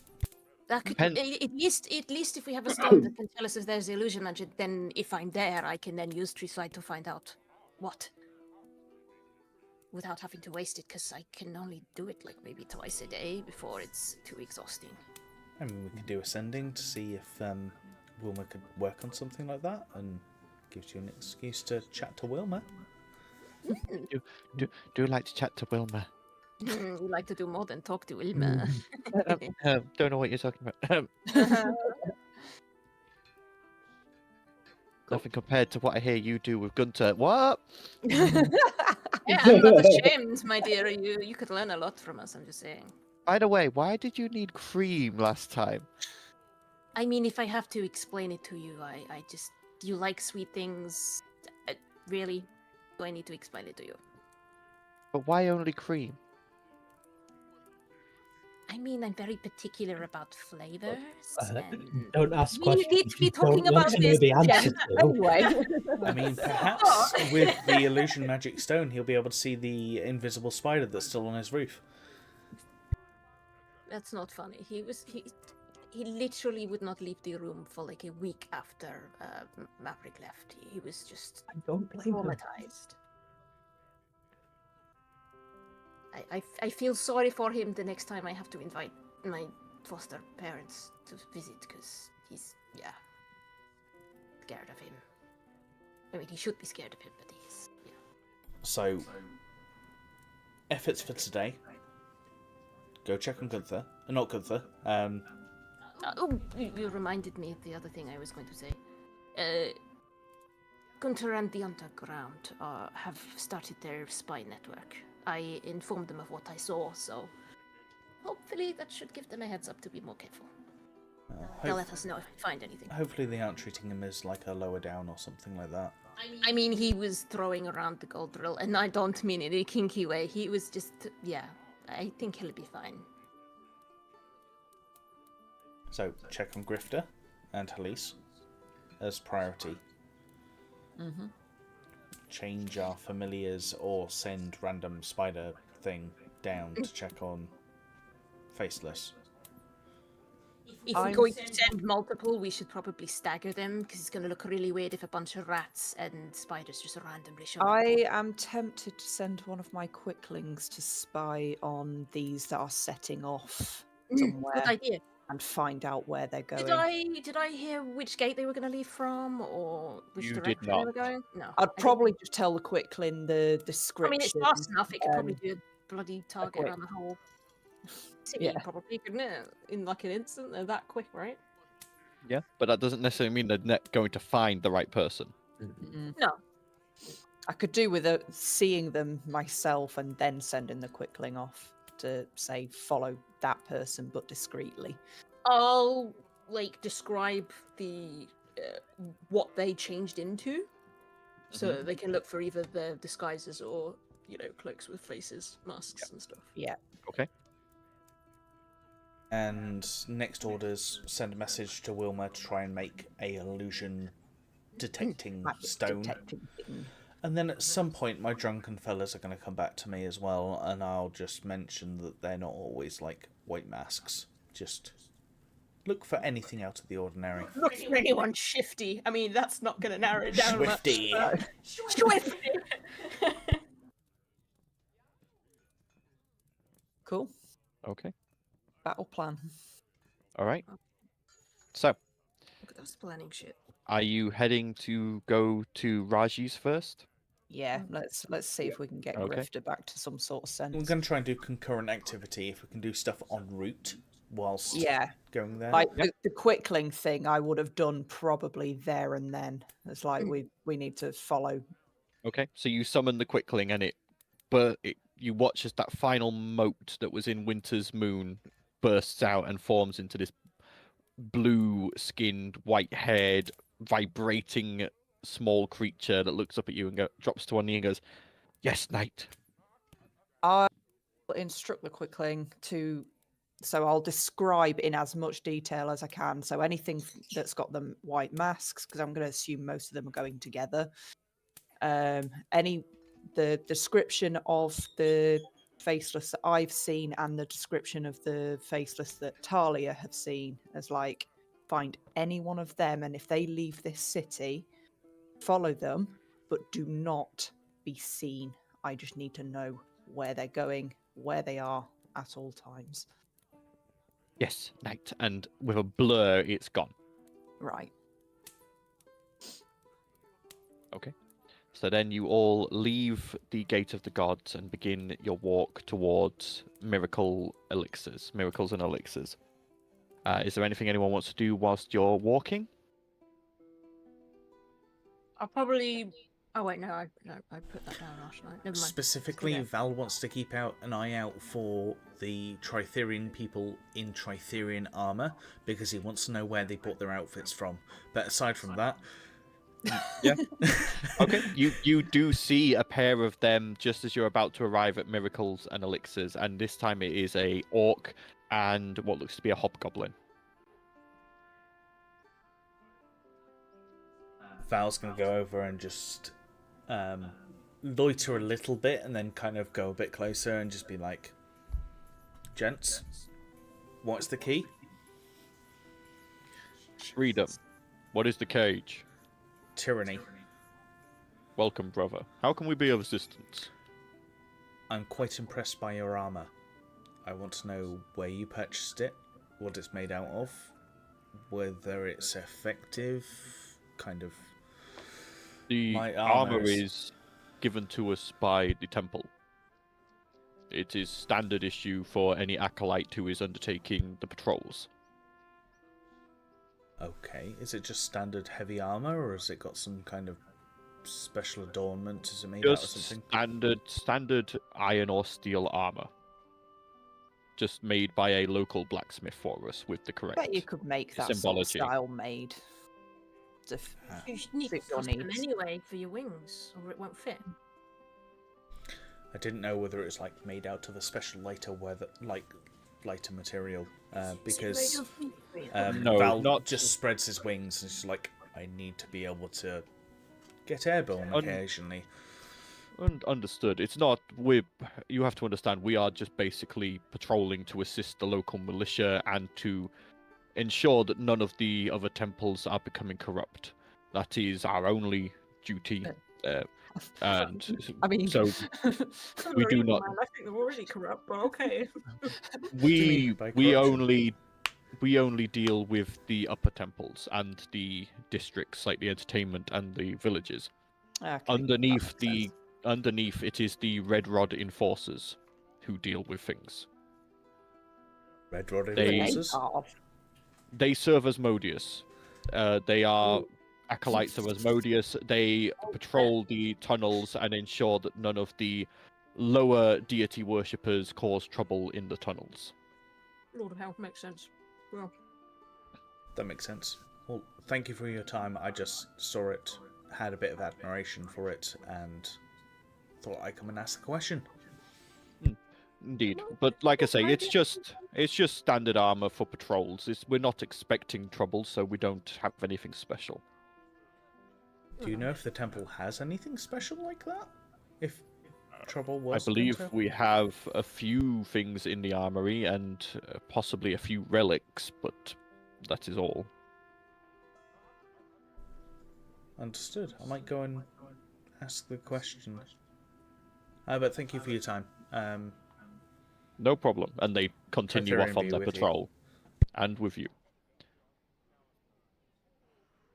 But you then enter into miracles and elixirs, and you see Raji currently stood behind the counter, currently measuring out what looks like a number of herbs, and he looks up and goes, good timing. The child should be awakening soon, if you want to head back. I mean, babe, He ushers you all into the back room, and you see Halise has, by this point, woken up. The impromptu bed that Talia had seen the day before has been cleared away, and Grifter looks much better. His skin has regained a lot of color. You can see that his chest is rising and falling much more. He's taking deeper breaths, and his eyelids have begun to flutter slightly. I'm gonna Elise take. looks- Oh, I was just gonna say, can I talk to Elise quick? Yeah. Elise, Yes, Talia? I could have killed you last night. You were that exhausted. What have I told you Yeah, about I'm sorry. being prepared? Sorry, husband was bringing me snacks. Shoved it in your face like. He had like a whole bag of Doritos, and he's just like, "Can I have all of these?" And I'm like, "Well, I want some of them." And then he brings the bag over me and starts opening, and I'm like, "In a bowl, like, come on." What am I gonna do? Like, you want some? Yeah, I know, but You can't be so tired that you're not keeping an eye out. I know I'll it's be- easy for me to do it because I don't need to sleep as much, but you should not get that tired. I'll do You're better. no good to him asleep. I'll do than dead. better. I know, Good. I know. You're lucky I took pity on you and didn't wake you up. Thank you. And then she turns and comes over to you, Xandal, and just pulls you into a hug. I return the hug, hold her for a while. And after about 10 minutes of you guys just stood or sat around this room, you see as Grifter stirs. And there's just this slight groan that passes his lips. And Halise immediately detaches from the hug with you, Xandal, and is at his side. And you watch as Grifter's eyes flutter open. And he looks around. And he goes, "Oh, this is a nice dream." Not a dream, I'm afraid. And you see as that sort of filters into his ears, and the sleepiness sort of goes from his eyes, and he sits bolt upright and goes, "No, you need to put me back to sleep, please, No, quick!" we don't. It's all figured out. Breathe in the freedom. And you see as he sort of touches his chest and seems to, it's gone. It's gone. They're What, both you gone. didn't think- you didn't think we'd be smart enough to figure it out? Come on. And he just breaks down crying. He just absolutely breaks down into tears. And Halise is just hugging him and crying as well. And as this happens, Talia, Oh. everything goes grey and everything stops. And you see as your strings of fate burst from your chest. Oh, fuck. And you watch as one slides up to your cowl. And new information pours into your mind. Give me that shit. Hang on. I'm just getting that. I'm like hovering over the item, like, let me see. I want to see the goodies. Hang on. Let me get it done. Where is it? Hang on. No. There. Now have a weakness to every single type of damage type. Bing, that's up. Yep, that's updated it. There you go. So feel free to read that quickly. Oh, let's have a look. Nice. Oh, that's so hell yeah. That's fucking useful. Oh my god.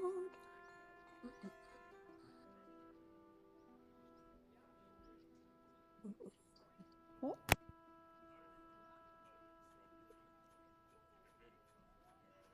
Wait, like, no longer restricted? I can just vamp them out whenever I want? What, the true sight? Hmm. Yeah. Holy Yeah. shit. Okay, that's cool. We don't need the illusion stone. I was going to say. So about that illusion. damn dream. Talia is turned into a magic item. We're just going to hold her out and just be like, scan. Fucking hang on. What is this shit? Oh, wait. So I still...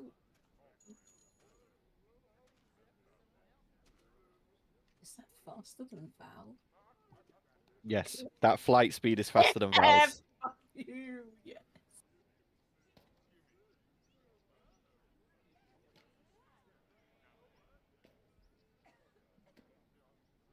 Sure. I hope we're not going to come Yep. across any of them, but that would be useful. Okay, cool. I like Okay. it. I like it a lot. And you then watch as all of your strings bundle into a rope, and a pale hand appears clutching it. And you hear the Raven Queen's voice. You have been done well as my champion. Allow me to reward that. And you watch as the rope from where where she's holding it, a light shoots into the rope, down along it, and into your chest. And you feel a spark of divinity settle into your soul and flood you with divine magic as you snap back and time begins to flow again. Okay, that happened. Right. Compact that later. Would So we is have that- noticed anything odd about Talia? For all of you, nothing has changed. The only thing that we would maybe notice is Talia has her cowl down. Her eyes now look more raven-like, and that's it. But only slightly. Like there's just this slight change in the pupil, and that's all it is. I got pupils. Holy shit! I now have pupils. There we go. It's more like there's an outline of what could be pupils in your solid eyes. That and I'm acting weirder than usual. Yeah. Got But a massive eventually, grin plastered on your face. eventually, Grifter calms down from his crying and looks up at all of you and goes, "I'm so sorry. I'm so sorry." I mean, you're a kid, dude. So I'm not expecting you to... You're an idiot. I should have known that the bone claw was no good from when it appeared and killed my father, but I thought I could use it for good. The problem, my kid, is the world's not black and white. I'm afraid it's 1,000 shades of grey, and sometimes people do bad things for good reason. I know that now. I'm going to try and learn and be better. And we need to share our problems. If it's bigger than ourselves, we sometimes need outside help. If we can't handle it ourselves, it's no harm in asking, like, can you help me with this thing? As long as they're not a bone claw, just to be clear. Yeah.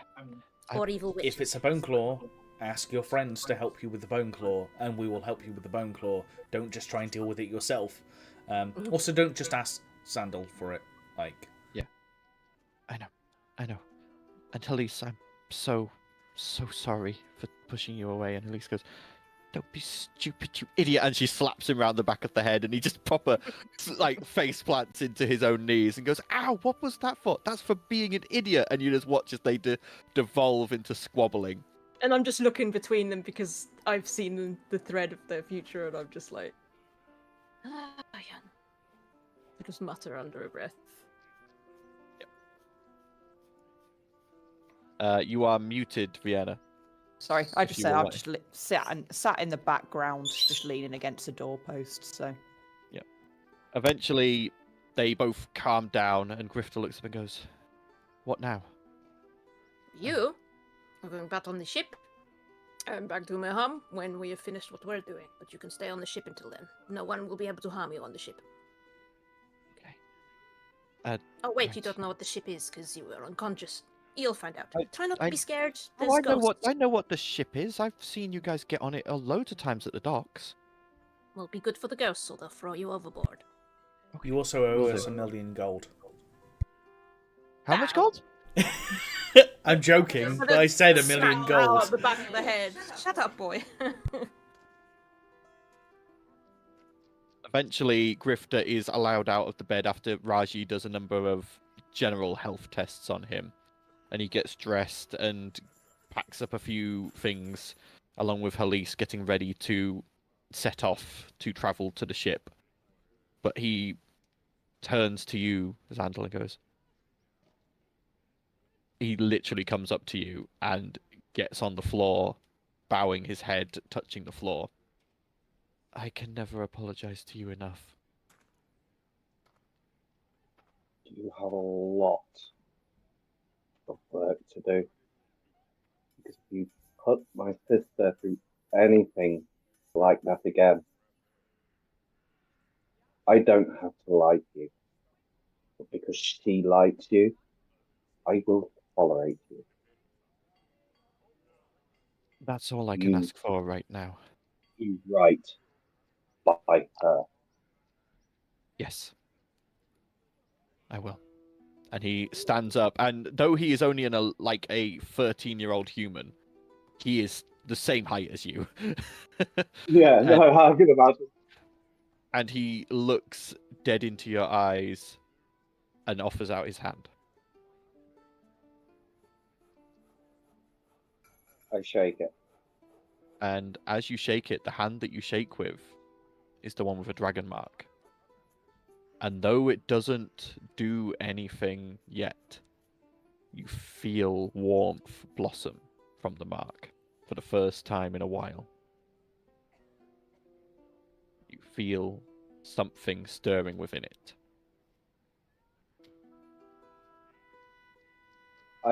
My eyes will instantly sort of like flicker down, like sort of like instinct, but my focus is on the person in front of me because I need him to understand that he's cocked up big time.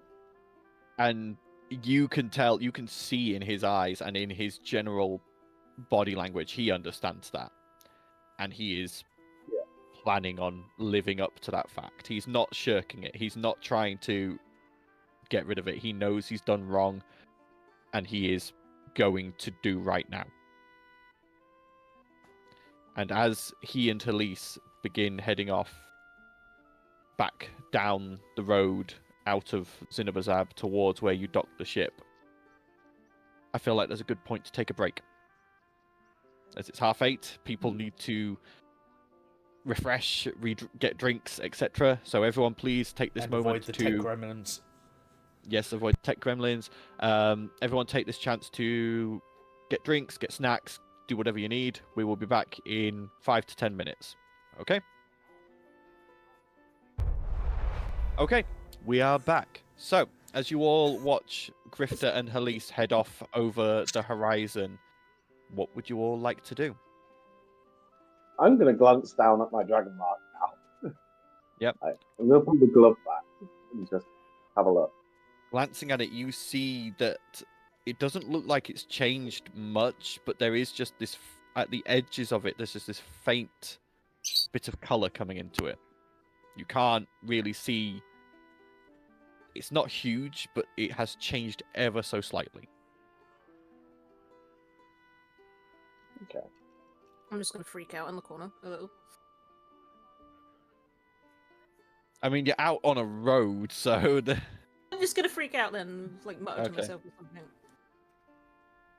Yeah, Vienna kind of sort of sees Charlie being a bit fidgety, I'd say.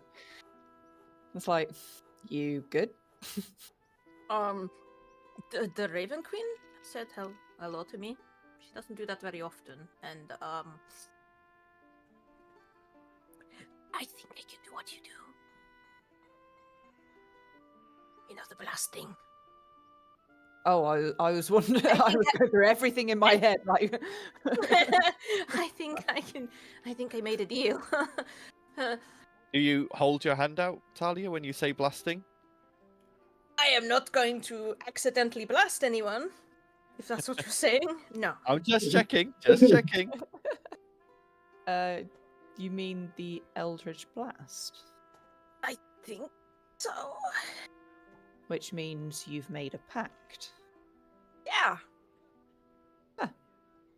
Welcome, sister, to the Warlocks. Also, my cowl, like, I think I could do some. You know that I was saying about how the true sight was a bit taxing? Yeah, not anymore. I can do it whenever I want. Look, and then I'll just do it. As, I'll just be as, like, eyes go on, eyes go off. as Talia activates the true sight, you watch as her yellow eyes turn pure black with white pupils. Oh, that's disconcerting. It was already a bit disconcerting before. I mean, my eyes have always been a bit freaky, but yeah. Interesting. So that stone that we were literally just talking about. Might still be a good idea. Because as much as True Sight is fun, it is a double-edged sword, and sometimes I see some shit I really don't want to see. So At this moment, Talia, you watch as in the ethereal plane what looks like the body of a dead god floats through Vienna's body. Oh god, then quickly turn it off. Yeah, so as I was saying, I see some freaky shit when I do it, so if we could minimize me having to do it, that would be great, because as much as I can do it all I want, it's terrifying. So, yeah. Good to know. So plan. Kind of excited though. I can't wait to do the blast thing. We should do it together, yeah? So we're gonna get those two back to the ship. Yeah. We're gonna do some. I mean, they've gone. They've walked off. Yeah. They're off on the way. Yeah. You know that pretty much all the way to the ship, it was a patrolled road, a trade road, and then it's about from the trade road. It was about an hour's walk to the ship. Come on, I trained Hillis myself. She can handle it. She'll keep them both safe. Fiona's kind of like, she seems a bit lost in her thoughts because she's basically listening or looking out for any sign of any clue as to whether the quicklings have found what I've asked them to find. You guys are going to do your thing to with the rats, right? Example, yes. From the conversation I had earlier, I might go back to the Tritherian temple. They might have something that they didn't let on earlier. I might just inquire about it. Let them know it's the end of the world and stuff, and see if they let me into their Gucci shit. Gucci shit. Gucci, really, really good stuff. It's a term that, Worthington used a lot, so I assume... And you want to use words that piece of shit used. If it's a term that means really, really good shit, then I Or assumed really it was, bad for it. colloquial language. I didn't know that Gucci wasn't, standard language. Never heard of it. Can I Okay. have? Why am I not surprised that you have? Not all of us are rich. Nobles, Vienna. So It's not as fun as you think it is. I'm I'm sure it's not. So I'm happy to go back to the Tritherian temple if you guys are heading back towards, the ship, or what are you guys planning on doing? I mean, if we're going to do the whole looking through the eyes thing, we need to be somewhere where I'm not going to be disturbed because I will be vulnerable and I don't really want to be doing that while walking down the Can you street. do that from the especially now ship? that I know that anyone I don't know the could distance. be an hour. Distance. We could go back to the tavern. I can see within I can see through the eyes. You can see through the eyes within, I think it's within a mile. Yeah, so probably gonna be better off in the tavern or something. I can stand guard. Yes. Well, no. Let me just double check. Find familiar. I think. Hang on. It should say I in think my you can familiar s- thing, shouldn't it? I think you can see through their eyes at any distance. It's just you I can't. can. control them. It's where I can control them, so I'd have to give them a command beforehand. But after a certain distance, I can't control them anymore. It's not in I think it's the 120. familiar thing. It Hang just on, gives should me be the 100. radius stat block. Hang on, I'm just reading. Speed 10 feet, 50 feet. Traits. I've just got Mimicry and Familiar. 100 feet to communicate with it telepathically. So it's 100 feet to communicate with it telepathically, but it then says you can look through its eyes and stuff. I would assume that's at any range, personally. Yeah, so I would say as long as I've issued it a command of what I need it to do before it goes out of range, because I wouldn't be able to adjust anything. No. Could I give it like set instructions of do this thing, but if this situation happens, do this. If this situation does it, do this. Would it be better to be in proximity of it then? So you can react quickly rather than it coming back and you be like, oh, I wish it had done this, or... I have an idea too. Just try and help locate the 5 that are supposedly leaving town. I could potentially scout through the sky with Wheat and look through her eyes. Yeah, that's what I can do too. So while you're checking in on the inside bit, I can help. What you mean? Like I go and scout out the temple with 9, and then you check the sky to see if they're leaving, and then maybe we catch them from one to the other. Yeah. Okay.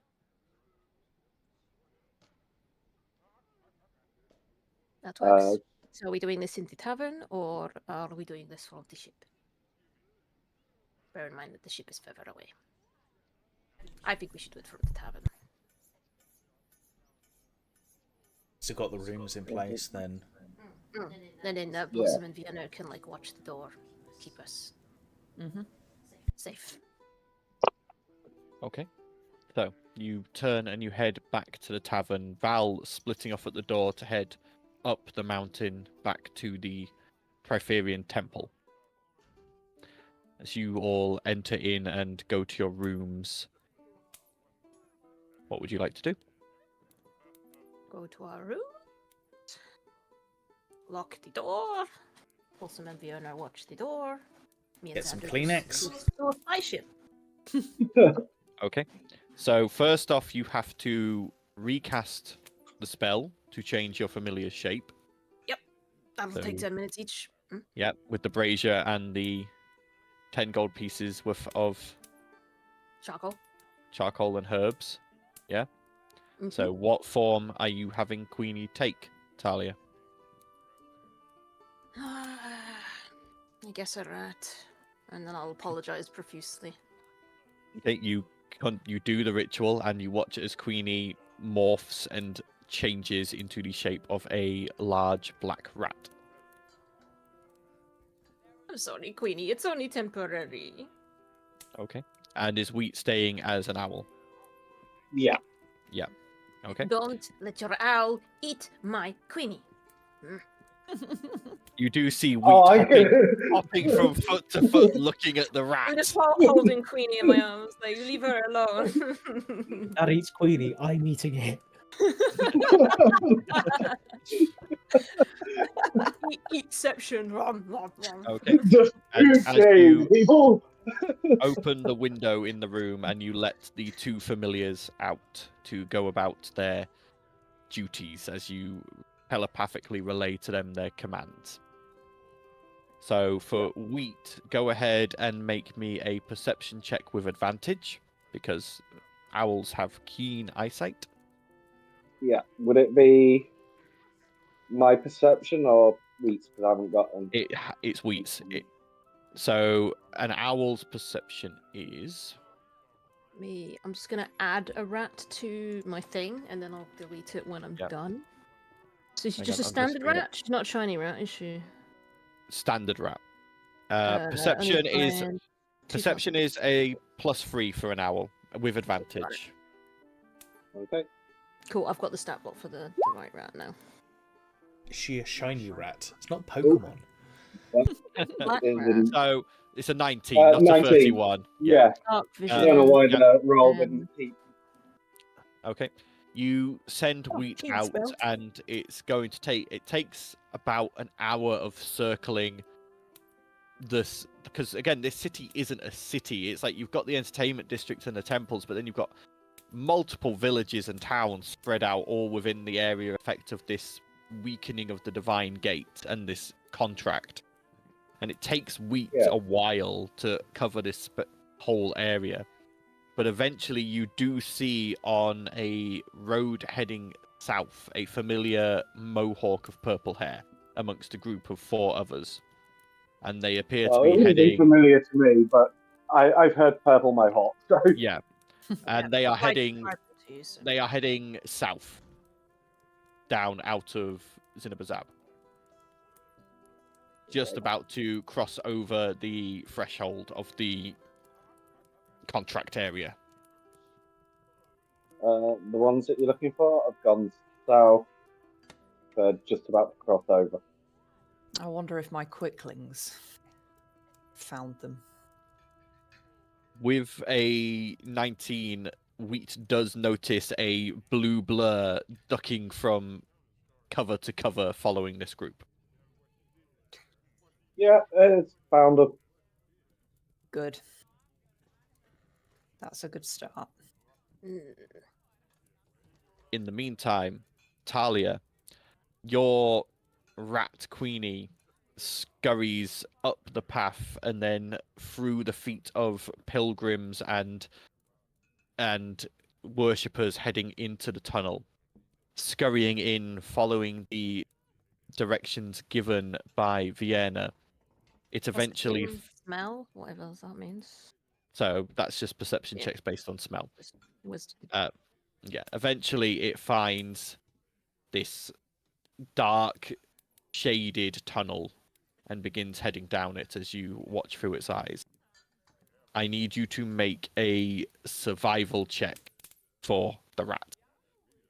Okay. I'll have to use my own because there is no survival check button on the rat. Well, what's survival based on? I think it's wisdom. Wisdom, yeah. So it's just a wisdom check for the rat. Okay, so 14. 14. As the rat is moving through it, you see that what looks like a straight path is not. The rat comes to a dead end and then seems to be confused. Eventually, it finds a dark, shaded corner, which actually is a continuation of the tunnel. And this tunnel has offshoots and fragments and dead ends and almost like trap areas that if you don't know where you're going, it's hard to find your way through. And it takes your rat about 2 hours to eventually come out into what appears to be a central chamber. And you see a number of people around an altar. And they are all whispering and muttering. You can't make out any words from where you currently are. Can I try and get closer? Yeah. Go ahead and are you having it be stealthy or are you... I would prefer it to be stealthy, yes. Go ahead and... Dex. Dex check, yes. 12. 12. Has plus nothing to most. Oh my god. It has negatives to most of them. It scurries forward and eventually manages to find like a couple of nooks to hide in near it, and you see this altar is inscribed with the symbol of Rixali, that hand holding a black dagger. And you hear what the people whispering what sound like prayers, and then there's a few who are leaning closer to the altar whispering what sound like secrets. You hear things like sometimes they're the most simple of secrets. Things like, when I was 5, I stole a cake. Stuff like that. And then others are others are things like, I spied on the lord of this local village and he is there with such and such. And they're whispering these into the altar. Any mentions of crystal. Gemstones or Armatae? From what you can hear here, there does not appear to be anything about that. Good. I guess.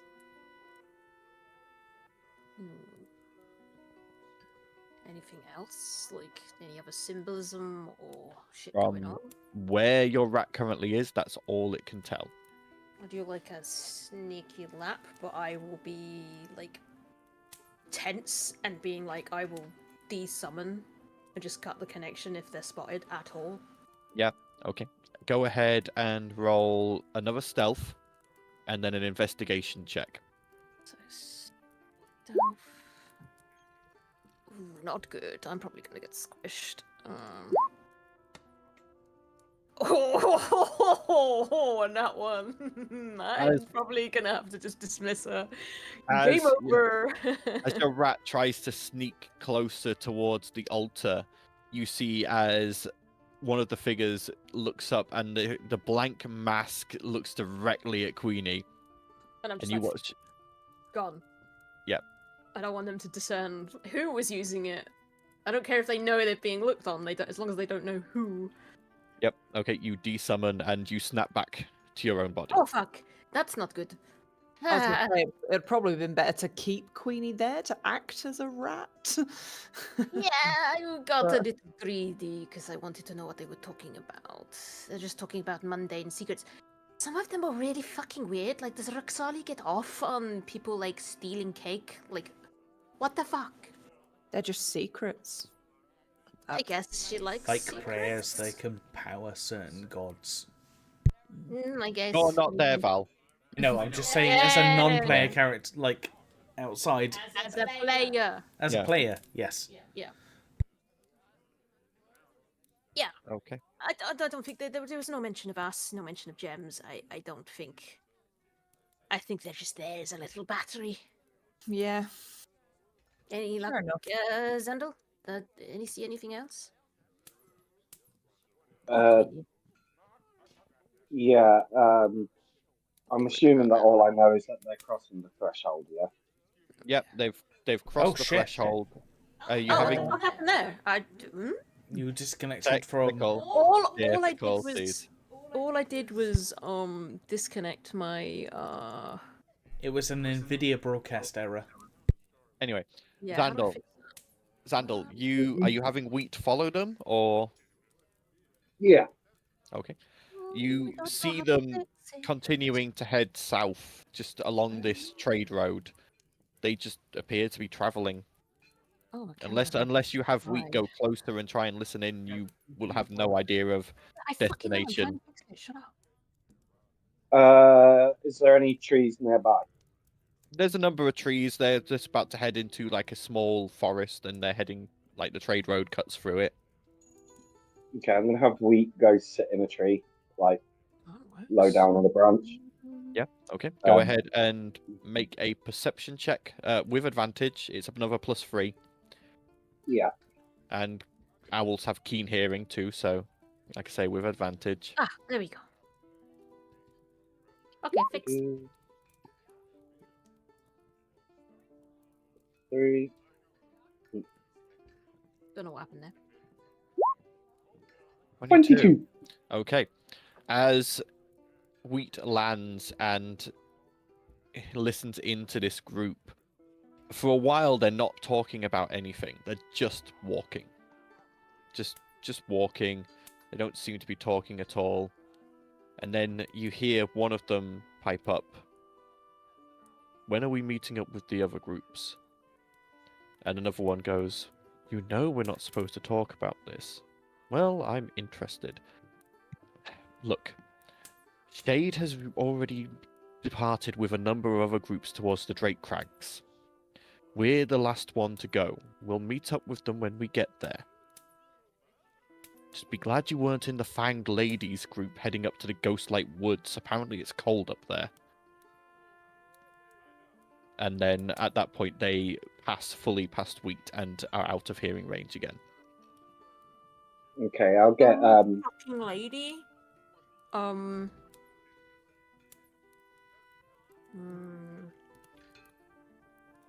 pretty much going to relay that back. I'm like, this person Shade that I hear you guys mention about is going to be at the Drake Crag with all the other ones, and then some. What was it? Fanged Lady. Fanged Lady. It's going to be the ghost light. I have a bad feeling about this, Val. A very bad feeling. I'm not Fang there. lady. It's in fact Oh Val's fuck! not You're not there. there. Fuck! Yeah. Fuck! Fuck! Fuck! Fuck! I'm just gonna like start freaking out and be like, "Fang lady, please no." I beg They're you. headed towards the Um, Ghostlight Woods. Isn't that where we suspected the gnome place to be? Mm-hmm. They're going for both stones. We can only go to one. This is not good. Do we I am want to calling take our wheat shape? back as well. Wheat vanishes. I mean, for one, I think we need to beat the Faceless there. Where? We need to go to Shade. Eliminate him. He's gonna be at the. He's going to be surrounded by people. Yeah. He's going to be hard to get to. So, from what you heard, from what you gathered from this, Sandal, is it sounds like they have been sending small groups Oh, okay. led by Shade. So Shade went with a group, and then another group got dispatched to go and follow up with them, and then another group, and this is probably maybe the fourth or fifth group, from what you gathered. And they Yeah. are all taking effectively different routes to the Drake Crags. A, to try and avoid suspicion, and B, just, different routes, different levels of success. Now, you don't know what routes they took. You guys know from maps and so on, the easiest route to get to the Drake Crags is to head west from Zinabazab, through the Radiant Desert, and then there is supposedly an old trade road that goes through the Drake Crags directly to the old Dwarven city. That would be the most direct route. You would assume one of the groups of Faceless has gone that way, but you don't know whether all of them have. At the same time, they have also sent out what sounds like another lieutenant level figure in this fanged lady to the Ghostlight Woods, because they have access to secrets and they know things from politics and that sort of thing, that this is likely where the gnomish capital is. And again, similar thing, they've sent out numbers of small squads to basically begin combing the Ghostlight Woods for where this capital might be. They don't know 100% where it is. They just know they need to be around the Ghostlight Woods. That's basically what you could gather and infer from what little bit of information you got there. Maybe going after the Ghostlight Woods group would be easier, because at least that's one gem that's definitely not going to get picked up sooner rather than later. Taking them out would be a good idea. Destroy them. As a potential idea, I know we wanted to go into the Radiant Desert anyway. The Blossom's compass thingy goes ping. Skirmish? Do we want to Take try out groups? take out the group that potentially would be cutting through there? Weaken Shade's thing, and then get Kill any north Faceless from we come there. across. If we at least lessen their numbers, that dragon might have more of a chance to kill them off itself. Mm. There's an idea. I'm Because happy to from kill there, any couldn't we just Faceless. get straight north and head straight to the Ghostlight anyway?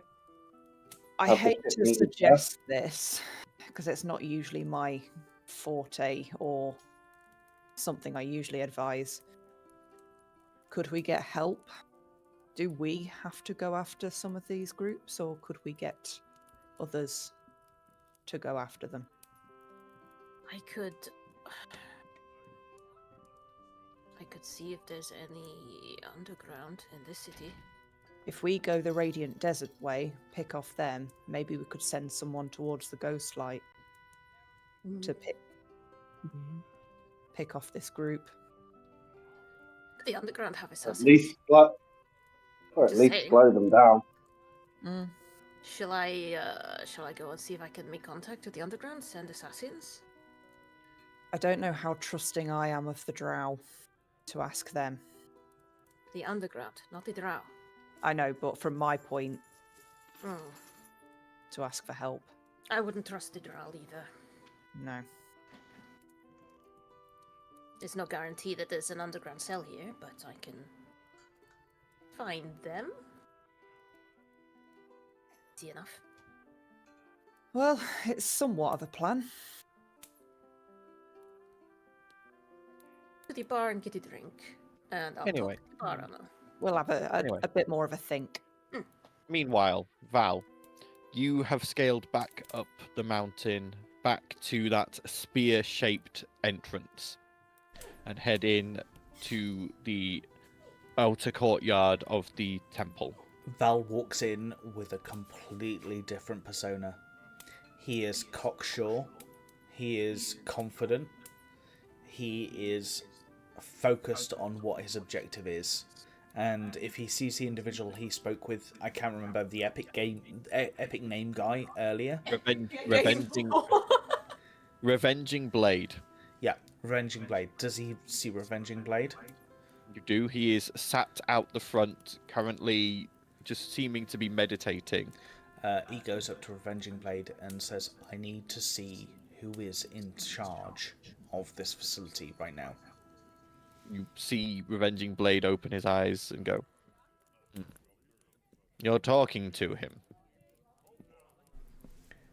So, I'm not going to mince words.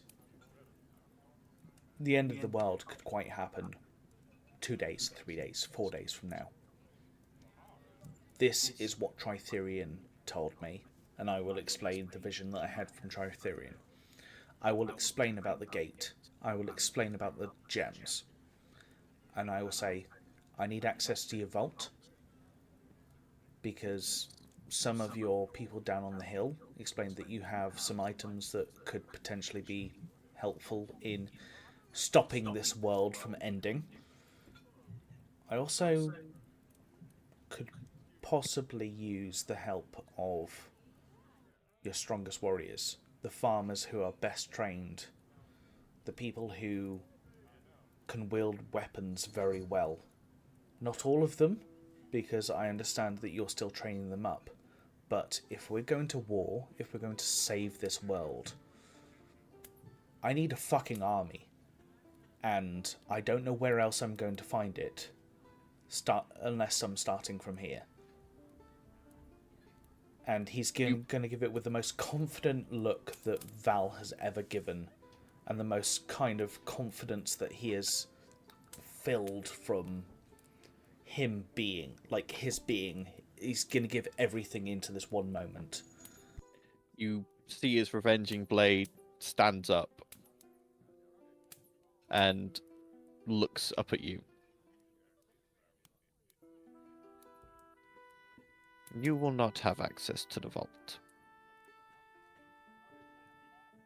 The relics within are to be kept there.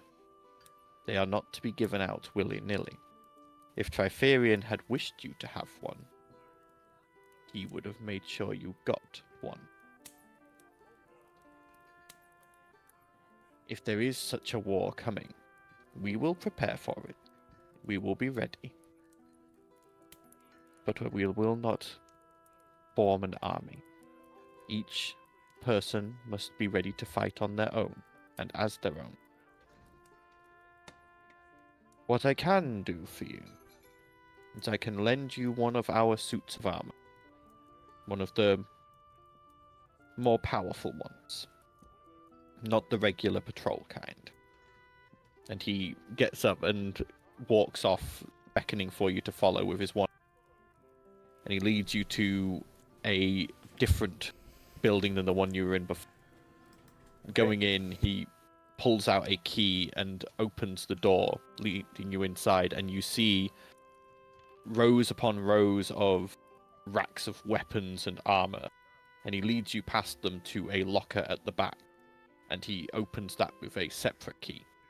and opens it to reveal 20 sets of a lighter looking metal. And he gets a set out and offers it to you. This is mithril. It will be lighter. This is all our temple can spare. If what you say happening is happening, I will up our readiness. But this sounds like it is your duty given to you by Ferian. I humbly accept the armor. Could I possibly talk to your recruits? Maybe not give them the full details, but just try and give them a speech that will have them mentally ready for anything that I think that they might have to go against. Again, we do not have recruits. We teach those who are willing to learn. We have acolytes, we have clergy, and we have monks.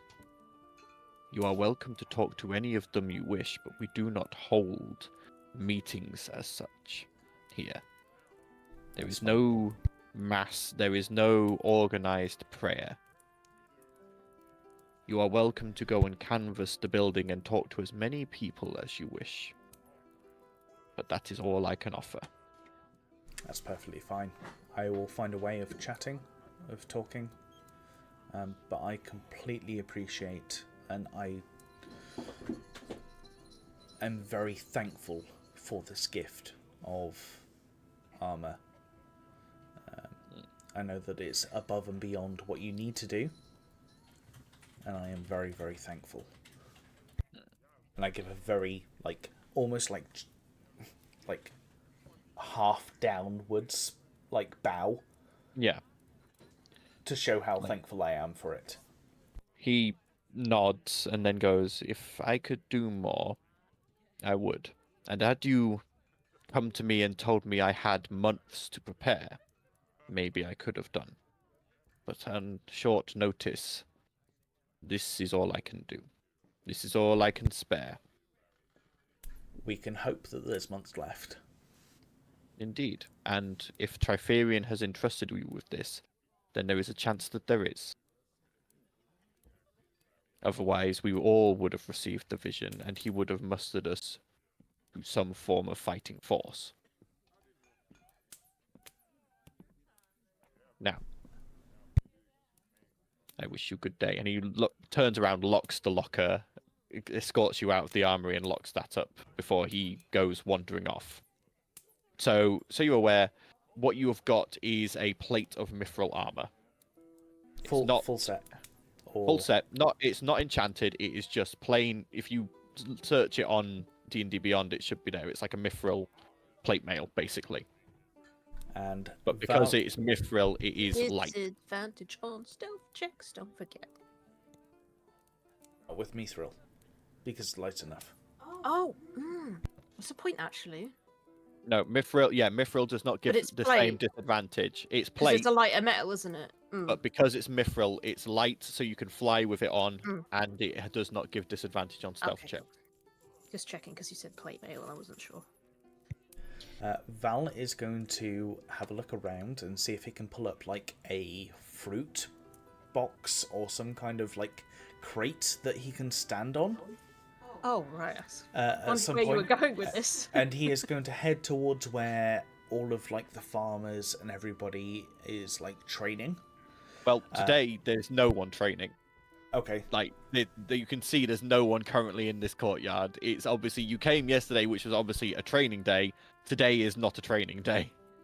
So there's nobody in the temple. There's people in the temple. There's clergy and there's monks going around, but you can see they're moving around the gardens. They're doing things like actually farming and looking after animals or meditating.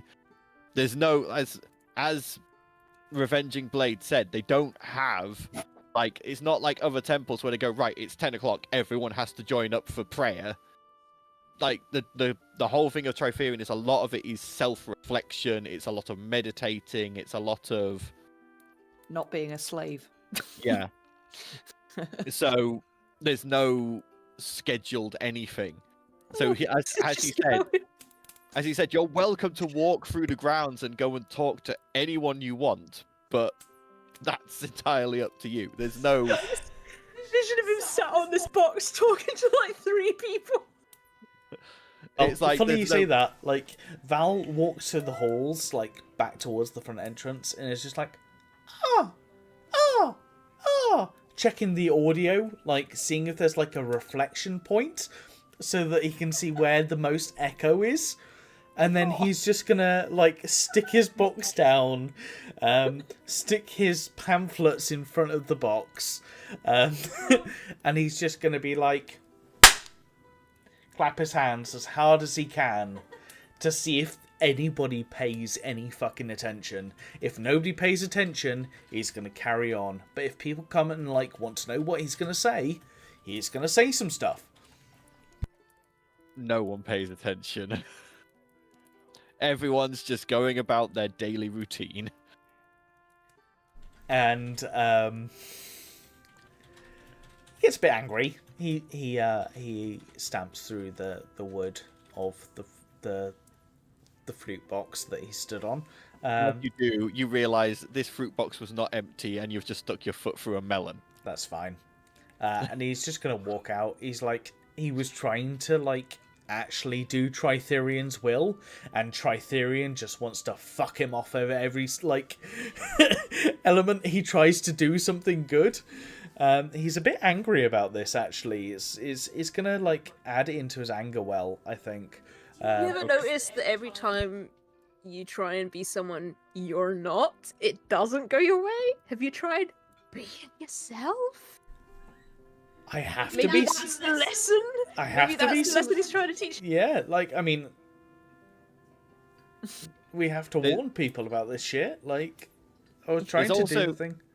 There's also the fact of you realise probably much later, and this will be a revelation that comes to you whenever Val wants to. Tritherian is very much about individualism and self-reliance and all this sort of stuff. You were trying to muster an army at your command.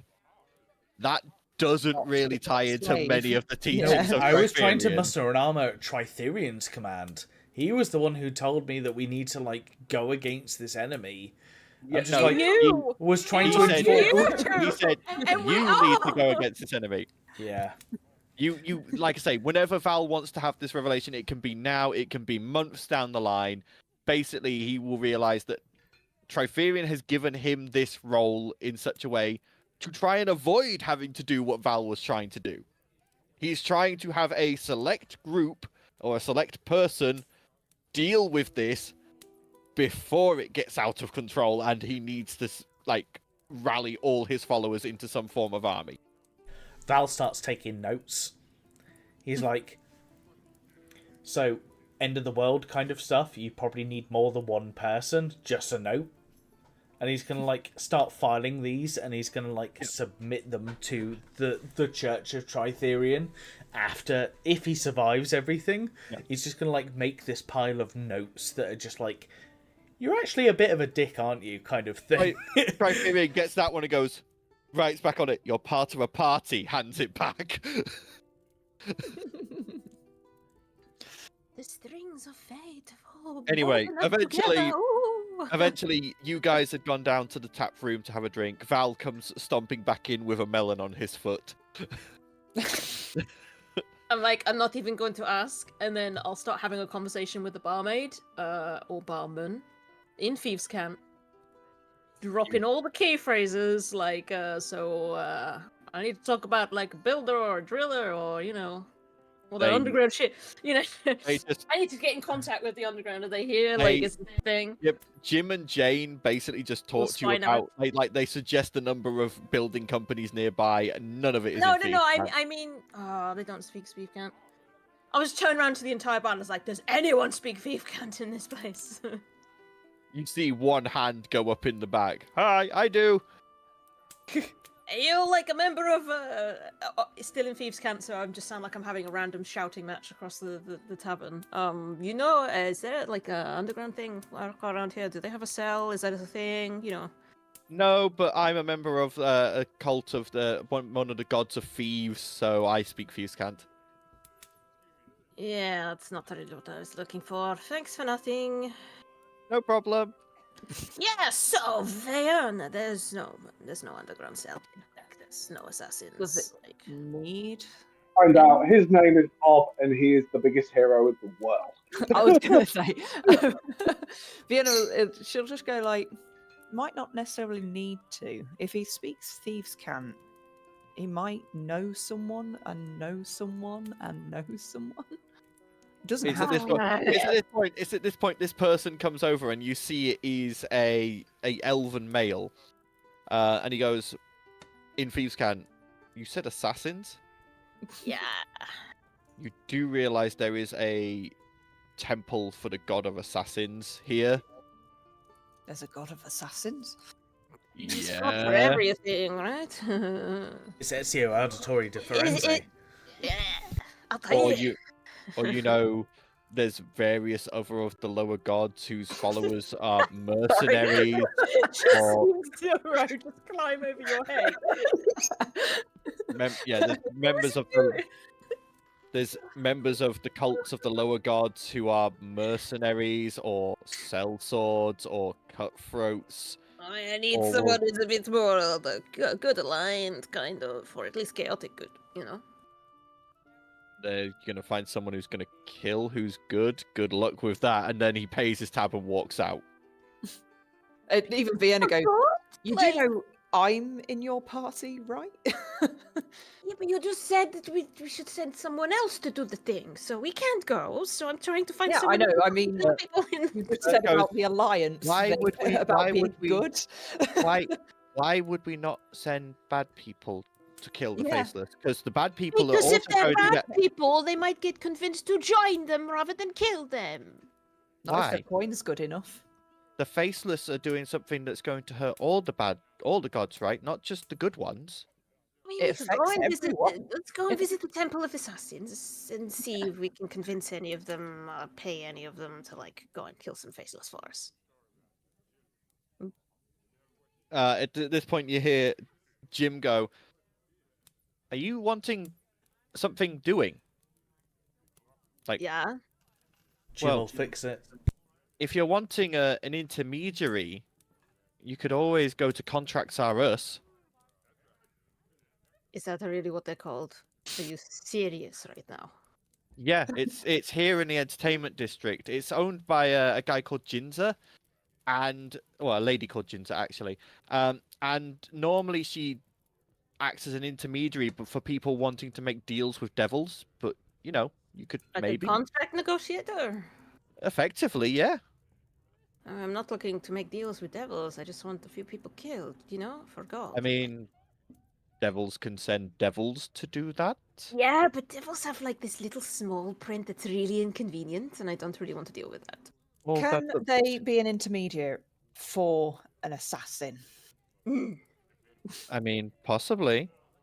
There we This go. is a group of people that are going to be in one place that it would be really convenient if they were just dead. So, negotiate a good price, kill them. We pay them. Yeah? Mm-hmm. Well, yeah. I mean, I've given you the name of the place you can go. I'm going back to Alright. serving drinks. Yeah. Okay, let's go to Contracts R Us and talk to a contract negotiator there. Sorry, Val, we haven't actually caught you up with what we were planning. Yeah, we are So, planning on yeah, taking it, no, but we'll just we have to take it regurgitate. out already. We'll Yeah. just regurgitate what we planned. Just so you know, assassins are expensive, so you know, let's make sure. I we have mean, how expensive are we talking? Because I'm sitting here on 500 platinum, 2,000 gold, and I mean, I wouldn't kill someone for less than 6,000. So, gold. well, yeah, I don't have a contract negotiator. You didn't hear how much platinum she has. 500 platinum. Okay, so we've probably got enough for assassins. Let's go to the Let me contract do that negotiator again. and try and hire a bunch then. 500. I mean, I've got platinum. 95 platinum and 2,375 gold. 1 silver, 2 copper. Okay. So heading. I have 4 gold and 7 silver. Well done, Randall. He's been buying all the materials though, hasn't he? Yes. Artificers never have any money. They spend it on I all hope the they have a materials. giraffe as their like mascot for the whole company. As you go out, and eventually it's only about a 20-minute walk away, you find this. It's down a side alley, and you see above the door is a sign of a furled contract with a seal, and over it is the name Contracts Artus. This is going to be weird. Okay. Let's head in. As you open the door and head in, you almost expect to see some kind of almost like voodoo shop, like things hanging everywhere and strange lights. But it's actually just a really nice office with a desk and a number of filing cabinets. And behind the desk is this black-skinned, devilish woman with yellow eyes and a pair of wings sticking out of her back as she looks and goes, "Ah, hello. Come in, come in, come in. Oh, is it 1, 2, 5, 6 of you? Okay, interesting. Don't normally get groups. Normally just individuals. Please." She snaps a finger and 5 more appear. Please take seats. Take seats. This feels like a lawyer's office. Technically, kind of what I am. How can I assist you today? Are you wanting to make a deal with a particular devil? Nope, no deals with devils. We just want to pay some assassins to kill some people. That's it. For a good price. With Okay. gold. Are you what? And nothing else. I mean- No souls. Now, that doesn't necessarily the contract doesn't necessarily proclaim that you pay a soul. There are other ways to pay a contract with a devil if you are so interested. I could organize for a number of the more dangerous devils to be sent to the material plane after your target for a small fee, depending on which devil you wish to contract with. It's not actually a devil we're after. It's just we want to like make a sure we're assassin. not going to get undercut by if we ask for an assassin. Well- We don't want them to turn around and decide that the other one's offering something better. I can tell. Val's I can gonna tell you this nudge much. Talia, and it's just Mhm. like, true sight, What? true sight. Oh, yeah, that's probably a good idea. I'll, true sight. And then probably regret it. You activate True Sight, and she looks exactly as she looks. And I'll shut it down. However, We're good. however, she's surrounded by hellfire and the wailing of souls, but she looks exactly as she looks. Still hot. Yeah, no, we're good. Cool. no Okay, other masks. so she flicks through a number of papers and then goes, "Okay, so I can organize for some of the followers of Cyric to take a contract for you if you wish. Obviously, I'd have to reach out to them and see what their price would be depending on the target. If you're wanting complete loyalty, I'd still recommend Devils. There's also the factor if they get killed, they just return to the 9 Hells and then can get sent back again. Just keep repeating until the contract's completed. If you're just wanting to pay gold for that, the best devil to go to would be Mammon, as he deals mainly in gold rather than souls. Agreed. Yeah. Well, he is the treasurer of hell. So I can organize that, but obviously I would have to negotiate with him on your behalf. Otherwise, I can just put out some general notices and see if any thugs, cutthroats, mercenaries are interested in the job, but obviously their loyalty is not exactly assured. The sound of the ones that can just keep coming back. Well, that would be a devil's permit. Like I say, the ones you're most wanting to talk to would be from the Ring of Greed, either Mammon's ring. His level of the Greedy hells. wants if the target just pays them and they go into turncoat. It's a devilish contract. They're not allowed to break it. Actually, If that sounds like a hypothetically winner, actually. somebody was trying to like As long as they don't want our souls. it's break fine. the contract that like makes this entire location work, is there somebody No we can one talk can to? break that contract. I If you mean, want to, if you want to talk to Asmodeus, woohoo, okay. I don't want to We're break talking- I it. don't want to talk to him. We're Nope, talking nope. But- big bucks. If we know that there's somebody that's trying to like mess around with that kind of thing, is there like an information hotline that we can just like pass some information through that some higher ups can look into? I mean, you can. Each of the archdevils has their own temple. You could go and speak to their They're lead. not doing it here. They're not breaking any rules in this city. They're going somewhere else. No, We they're don't going have to worry somewhere about else, which will break the rules of the city. Like them. it's. I won't, because if they're not in the city, they don't have to follow the rules of the city. Like, Right we're then. here now. Does that mean Enough. we can... Enough. Shut up. Right, Sandal. You have your hand. Sorry. Right. I understand these guys' points. What you said, the contract with the Devils, basically means that they will complete that task by hook or by crook. If they What don't, we then they need will is- owe you, effectively. What we also need is essentially safety through loopholing. What we don't want is for them to complete their mission, but then another contract come in place while that mission is in place for them to come back at us. Well, you would just include that in the contract wording. The contract clause. That's essentially what we're looking for, is essentially Covering all bases. a rebound contract. We Essentially. just Fair want enough. assassins to go kill someone, to not change their mind, to not turn coat, to keep going until they fulfill the contract by any means necessary, and not be able to fall back on us. Yeah, Well, that's give- pretty much it. Give me one moment, and you watch as she snaps a finger and she vanishes in a burst of hellish fire. Oh, that's freaky. And then you wait about 10 minutes, and then she reappears again with a furled piece of parchment. Okay, she furls it out on the desk in front of you. I had a quick chat with a representative of Mammon, one of his lower lieutenants, so not Mammon himself, but this is the contract they're willing to offer you. They are going to send 3 bone devils, 2 spike devils, and 4 bearded devils as a party to go to find the target that you name. You have to fill that part in here in the contract, and she points to a blank. Yep. Then they will hunt them down until they are either dead or at least defeated. You can set an extra clause there if you wish to. That is up to you to decide whether you leave that blank. That's entirely up to you. This contract will make sure that those particular devils will never be allowed to harm you or your party. Again, you fill in your names there. They will never be, those particular devils that are sent to attack will never be allowed to rebound on you. The cost for this will be 6,000 gold pieces, and that is part of the first clause. There is a supplementary clause that says at any point you may add extra targets, but that will either cost you another 5,000 gold pieces per target or your soul. We only have one name. We don't know Yeah, if it's I was going to say, I was actually hoping their name. it was the We're just group. gonna send Yeah, them we were going to get rid of the group. She snaps her finger and the contract adjusts slightly and she goes, you can also put in target location and description here if you do not have a name.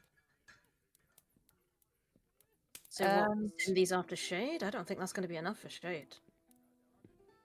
Yeah. We And could, destroy the parties that aren't Shade. Head into Without- Dragon. They're not going to be able to take out a dragon. we've got a fun little thing here. Mm. It says location or description, yes? Mm-hmm. Yes. Location and description. Like, you have to give a general Okay. location of where the target would be and a description of the target. And then the devils will go to that location and deal with anyone who matches the description. Anyone who matches the description. Yes. It can be a Wait, group of huh? people. Black Cloak. It can be a group of people. This 6,000 gold is you. But when you came in, it suggested you were looking for a target to kill a group of people. So that is what I negotiated for.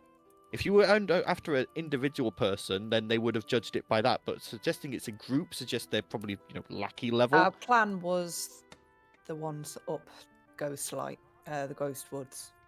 Okay, so we fill in Ghostlight Woods as the location. Okay, and what's the description? They can use illusion magic. Are they able to discern if there is illusion There was magic? was it a white fanged lady? Mm. Or Okay, something they- along that ilk?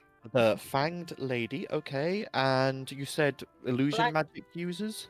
Black robes, white mask that disguises all features, but they use illusion magic to look like normal people. Followers of Rixali, the faceless. They're the ones. Yeah, those ones. Yeah. Trust me, I make it my job to know most of the gods and goddesses, especially of the lower planes, because you can make deals with demons as well as devils. They just don't do contracts quite so much. 1 second, and she vanishes in another burst of hellfire. Well, that And makes then it easier, so you already know them. It's like, About it's going to be 1 million gold. 5 minutes later, she reappears. She gets the first contract, rips it up, puts out a new contract. Okay, so I actually got a little bit higher this time. I actually got to about 3rd down from Mammon. And they have actually given this new contract. So they're actually reducing the cost to only 4,000 gold. So excited And- to people off.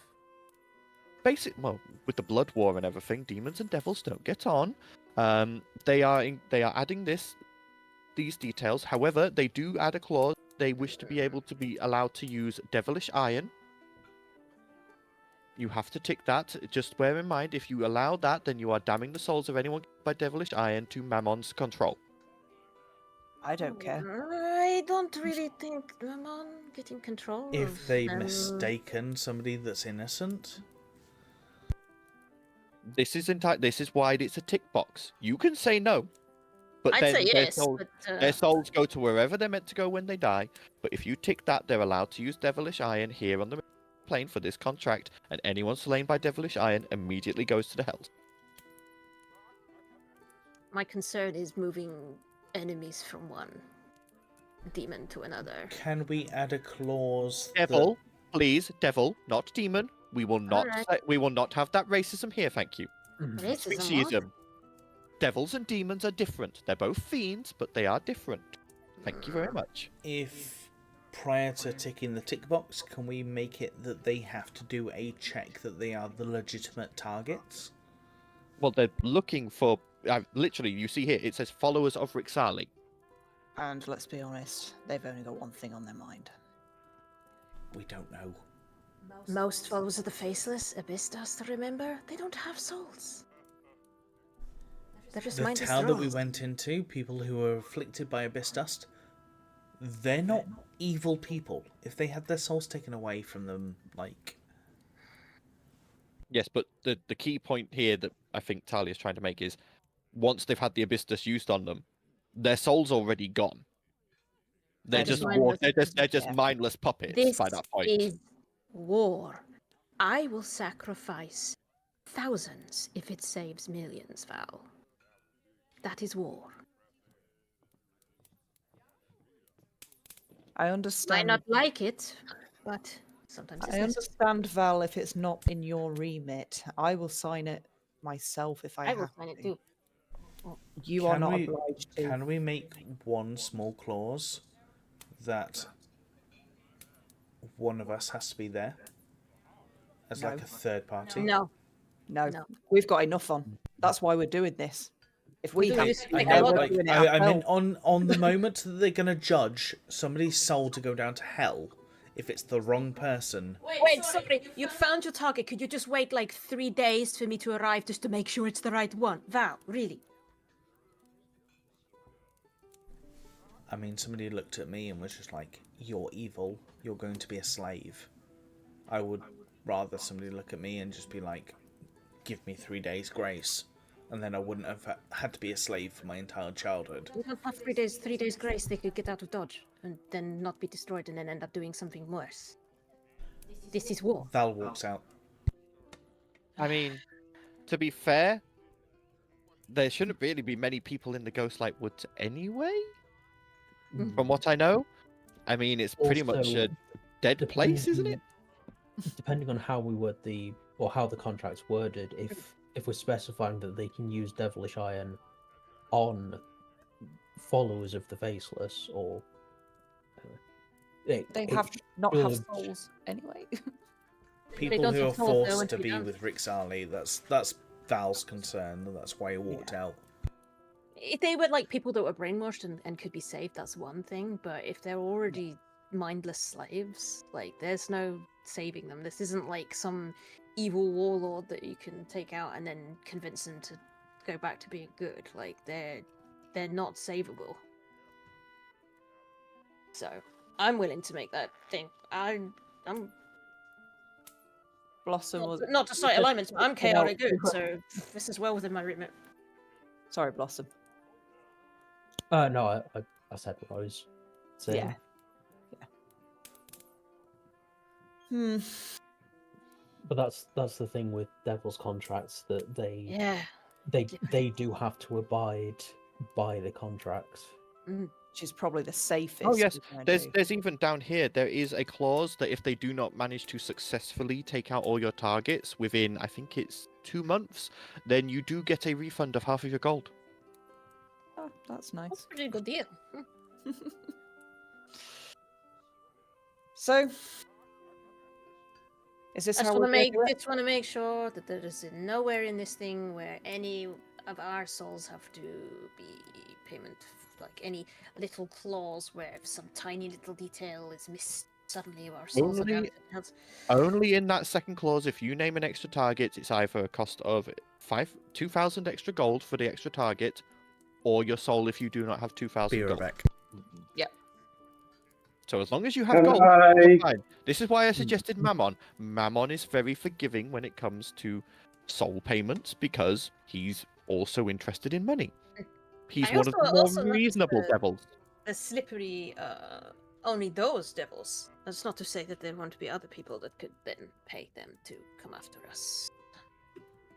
Can I read through the contract, look for loopholes, stuff like that, things that Feel free. I'm just gonna, like, it's a contract. You're supposed to read it top to the bottom Yeah. anyway. So Yeah, Yeah, reading through I'm it, it's exactly as it has been described to you. You pay the amount, you name the targets. They will do everything in their power to make sure said targets are killed. If they do not succeed within 2 months, you get half your gold back, and the contract is null and void. They will. If you tick the certain box, they're allowed to use Devilish Iron. If you don't tick the box, they won't. And if you want to add extra targets to the contract or extend the contract, it is 2,000 gold per target or your soul. My next question is this confidential? That is also listed there. It is also confidential, and also the devils that are sent on this raiding party are not allowed to be turned back on you at any way, shape, or point Yeah. in all of time and existence. I just don't want it to be. They might work out that it's us, but I don't want it to be obvious. Yeah. They look Yeah. to go, who sent you? And they go, oh, these did. Can I check It- the contract with True Sight just to make sure it's not been illusion to be one thing and it actually be we signing Yeah, our souls away? You and shit like look that? at it with true sight, and though it is flaming around the edges and dripping what looks like phantasmal gold coins, yeah, it looks exactly as it's described Okay, and good. written. the tick box as well states that they can use Devilish Iron on the Rixali, which basically means if they use it on anything that isn't, it's a breach of their contract. Mhm. Yeah, the tick box is to allow them to use Devilish Iron whilst hunting followers of Rixali. Cool. So, I mean, they got to kill the target even if they don't use Devilish Iron. They still have to keep going to kill them, right? Yeah. So we could just not tick that box. Maybe they'd still have to kill the target, right? But then the value of the Yeah, Contract I think goes that up. was to yeah, that's save where us. the discount is. Right. I'm just concerned that if Mammon kills enough of them, he'd have an army of the Faceless on his side. You know? Well, You no, because do then they realise- would be faceless. You do realize in the Hell's souls are currency, right? Oh, that is true, yes. So you're basically just giving Mammon A currency. lot of money. Oh. The soul that ends up in the Hells doesn't necessarily always become a devil. And they I'm wouldn't- going to leave this one for you guys to decide. You lot seem to be the ones torn on it. I'm going to go check on Belle. Yeah, I'm willing to sign it. I would be willing to sign it, but not as Armatae. Mm. Because it's clearly not a full Armatae decision. And it is individuals. That's absolutely fine. I was negotiating on the behalf of basically individuals rather than a group. Mm. Okay. So Also, the tick box, you do not have to tick that to get the lower price. The lower price is just set. The tick box is just an extra thing. You have to use like our real names, or You have to sign. If you go to sign, you will sign in your full, true name. oh, that's Automatically. embarrassing. Probably in blood. No, not in blood. Oh, you're not there, but yeah, Yeah. just in ink. if I Okay, have to, I'll fine. sign it on my own. You sure? I mean, I'll happy to sign it with you. You just can't tell anyone what my real name is, okay? I'll close my eyes. You Mhm. can sign it last if you like. Okay. So Vienna will sign her full name as Vienna Yep. so- Hylam. So you fill in all the correct details on the contract and you sign the contract. And as you put quill to paper, your hand moves automatically, writing out your full true name.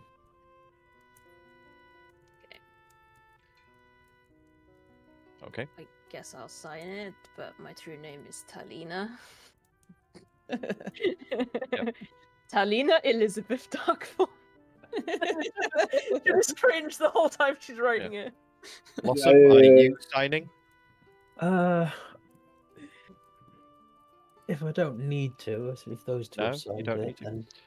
then And you watch as Jinsa goes, okay, and now just place your gold on, please. So how much is it all together? So it's 4,000 gold currently for what Okay. you have currently named as targets. If you wanted to add extra targets, it's 2,000 gold extra How per translate target. that into platinum for me? How much platinum So is that? 400 platinum. Okay, I will push over 400 platinum.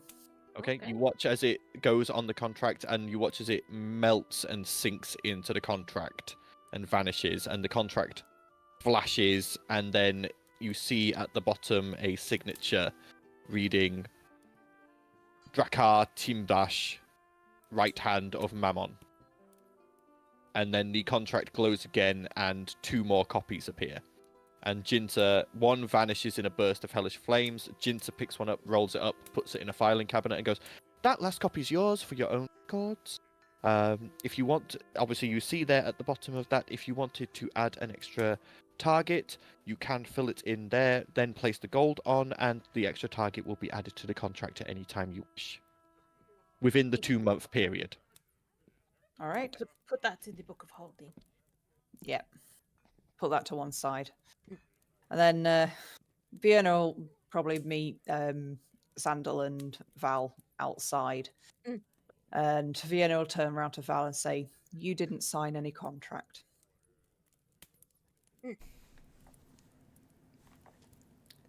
Losing your soul is basically becoming a slave.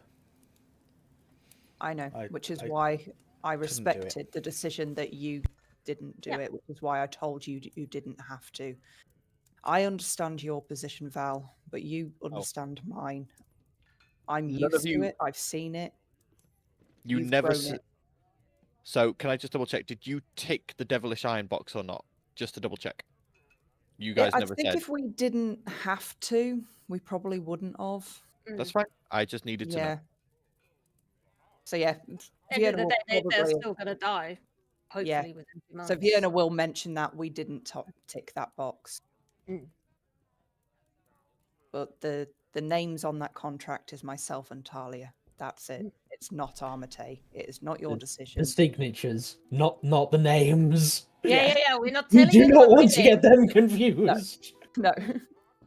So I would have been happy to drop in and try and take those people out myself and But put my we life can't at do risk. that. The point of this was so I know, that we I'm could just not have this trying to mishap. explain my idea around the contract. I would happy to try and do that myself. I can't knowingly allow somebody to be killed and potentially go into slavery. Yeah, but they're not will going then to lose their because you didn't soul. tick the box. They're not going to lose their soul though. Depending on what they've done in their life, they could still lose their soul. Then that's their choice to make, Val. I know, I still could not sign it. You can't be responsible for other people's actions, Val. If they damn themselves, they damn themselves. That's their problem, not yours. No, You but didn't I force can them. make every single action that I do trying to redeem every person that I come across. Some people are irredeemable, my friend. Nobody's really irredeemable. Rexali is not redeemable. Oh, they're redeemable by being killed. I So, don't think that's possible. Val, the situation as it is, we did not tick that box, so no one is losing their soul to slavery. They are just being killed. That's it. Where they end up is their own choice. That was on them. I'm sorry for being a burden. You're not a not. burden. You have Sometimes- values. We all have our morals. We'd be a terrible group if we all Sometimes- did the same thing. We overthink. We panic. We overthink. Yeah, we we do. overdo it, and we don't make any progress. So sometimes we're going to make mistakes, regardless of what it is we do. No one is perfect in this world. We can't get everything right. We just have to deal with what we do going forward. So, on that note, let's go forward. You can't be everywhere, Val. You can only do what you can do. I can be everywhere. Splits his body apart. Now, Joking. don't give Anything you can do. So please, for the love of any god that's listening to me, Val, do not make me do any more of these nice cushy speeches again. Apparently I'm good at them, but I hate doing them. Wouldn't want anyone to think she cares. Exactly. I like your nice cushy speeches, Vienna. I don't. I feel wrong coming from me. You love it, really. I mean, you started knitting, so I you're feel wrong like, coming. Yeah. you're becoming gentle, you're becoming soft, right? Knitting is just dexterity training, right? Vienna gives you both a look, both hands, slap across the back of the head. Don't Right. think of it as being gentle and kind. Just think of it as being honest enough. Sometimes You want Val to, like- gets sense poked into him. It's, you know, he's always like this. He'll get over it. Right. On that note, I Let's go. guess we are make ourselves ready to go traveling to the Radiant Desert, I guess. Yep. Okay. So, heading back to where you had stabled your horses, you gather them up. Zandal, you get onto Hacker. Val, you summon Artax to climbing up with you. And you begin riding westward Wait, out wait, of wait. Cinemas. Vienna has to roll her dice. Yeah. No, it's not. Fucking horse. Like, the horse is okay for the moment. I'm gonna Yeah, it's got a robot. to Platform be and just like sarcastic stare at her, with. waiting for her to try and Yeah. wrangle her horse. Vienna, before she gets onto the horse, she looks at the horse and says, "For some reason, you are immune to my speeches. I will figure you out." The horse looks at you and just chews a bit of hay. Just doesn't Like, seem to care. it's like it's doing the most innocent thing, but doing it to spite her. It's just sat there chewing it with like the most sarcastic like horse look ever. It's just like, ugh, why are Try you my me. rider? Yeah. It's like Vienna's horse and my robot are best It's like friends. Empress New Groove. It's Both that look. You hard to didn't bring get. it on look with love. Yeah. Yeah. But you ride westward, leaving the entertainment district, winding your way through the villages and towns, and eventually finding a road. Traveling about half a day, you guys follow the compass, still pointing west. You cross a few hills and a few small rises here and there, and as you reach the top of these, you can occasionally see further ahead ahead of you the expanse of the Radiant Desert beginning to form on the horizon. And on that horizon, a glint of light, which the compass appears to be pointing towards. Okay. By sundown, you have reached a point where you can now see this light shining. And each of you make me a perception check.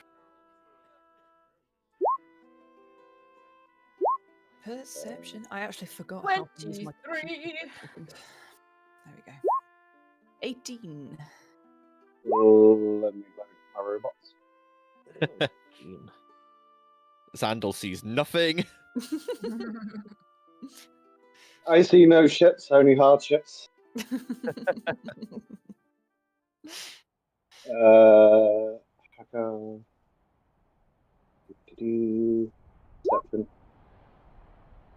Hacker sees everything. She's just like, I can see everything.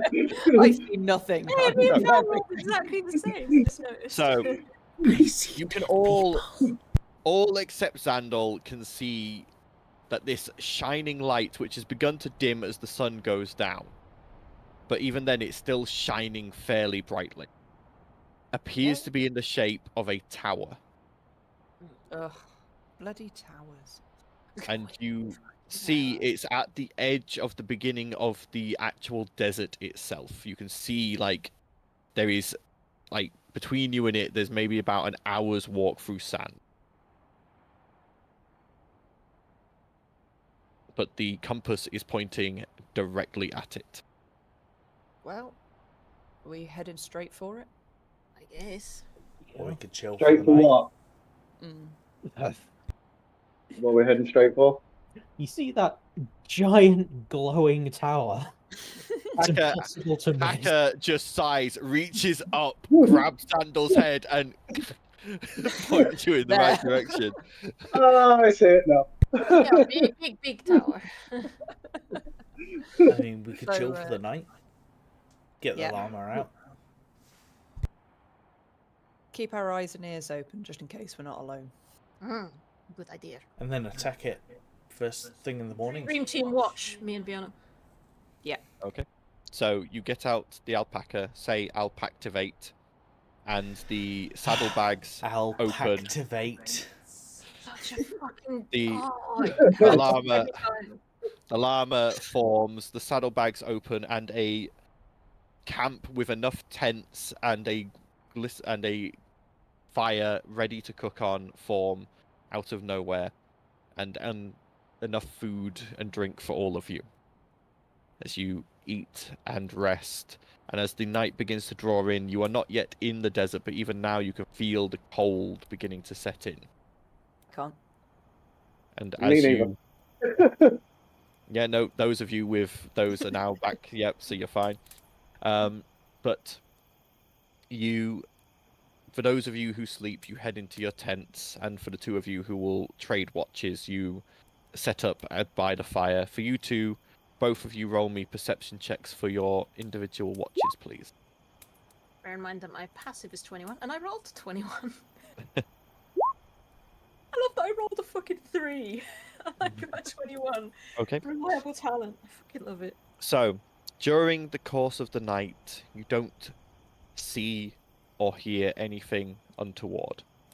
But as dawn comes in the next day, this tower had been still shining all through the night, glowing brightly. But as the sun comes up in the east and hits it, it reflects and magnifies even more brighter. If Xandal misses that, he's blind. Definitely blind. As you have a quick breakfast, and then alpactivate to turn the alpaca back into a statue. After packing up the camp, you begin trekking onto the sand.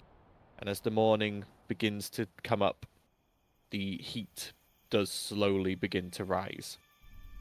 But with only an hour's trek, you reach the edge of this area where this structure is, and you see it looks like a tower made out of glass, which is bending and refracting the light in strange ways, and it's making it waver and... Uh-oh. Oh no, Trippy. What's up? you vanished. Oh, Who's vanished? What? I think you Hello? kind of... Oh, Ben! No, he's moving. I Yep. thought you No. Everyone's fine. Why are we freaking Everyone's here. Reese we- just has the we cannon didn't and the know ability to stay so what he still. finished You his don't know if sentence. he's frozen or But not. in that case, it could have been me that had the glitch then because I no, did. I- Oh, I heard it as well. No, Oh, it's okay, just- that's all right then. I'm Paddy, gonna have we to didn't just hear. double check with Reese because Yeah. he's just like Mhm. But completely still. You As cut you- out, Paddy, was Oh. basically what happened. sorry. Yeah. As you draw closer and closer to this tower, the compass still pointing directly at it. I need everyone to make a con save, please, as the light is getting brighter and brighter. Maybe we should have done Don't this forget your +3s. in the dark. Thank God. 15 then. Okay. +3. 30. Hey! Right, con. Squishiest amongst us is the one that saves the hardest. What the fuck? I keep getting a message saying, "Is this a concentration check?" Why is it doing that? In case you cast No idea. As you've got Uh, Warcaster, I'm guessing. And right. if you're Warcaster, then you get advantage if it's concentration, Oh, okay. which is a con save. I was Right. just asking whether it needs to roll twice or not then. Yeah.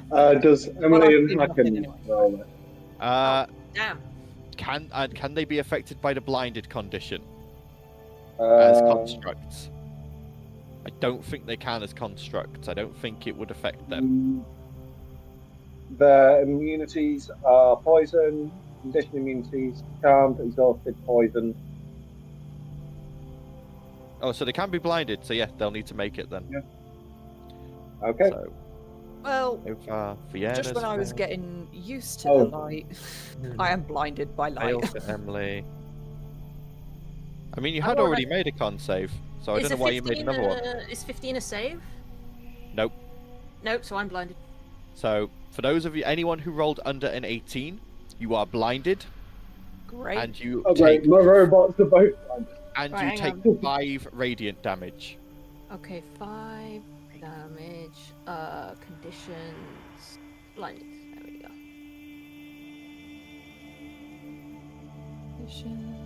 And Oh, he's gonna walk around like this. as That's you my get ass. Sorry, not sorry. as you get closer and closer to the tower, it begins to bend and shift, moving around the horizon. I need those of you who can see to make a survival check to try Fuck's and sake. guide. This is just conga lining, trying to navigate. 'cause Um, you can't see. Can I use two my moves, one for me, one for Val? Oh, survival's fucked. Yeah, Well, I've got a 22, so yeah. You only need one person to pass this. Oh, thank God. 'cause none of y'all else are passing. Last one Okay. was So, Blossom, you watch the blind ones. You expect it to be a problem, but you see like Valdizian start veering off to the left, and Xandal and Hacker begin veering off to the right, and starts digging for some reason, Fine. and you have to quickly get your like whip blade out and like curl it around them to drag them back on the right course, and you start dragging them through this blinding light and mirage. So we're literally doing a conga line. Yep. Fantastic. After about an Oh, hour, God. you might need a glass of water. You might be I'm suffering. like from holding drunk. like around Fiona's waist, copping a feel as we go. yeah. Talia, I know that's you. Just but keeping it behind her. After an hour's walking, you eventually reach the base of this tower. And as you stand at the base, the actual glass itself is refracting and shining, and there's patterns and shapes beginning to move across the glass. For those of you who can still see, I need you to make a wisdom saving throw, please. Oh, no. Or you're tripping balls. you get a +3.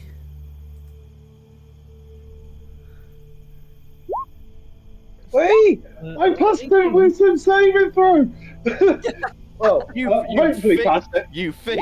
I think I got a 19. That's the highest I've ever rolled on a wisdom save.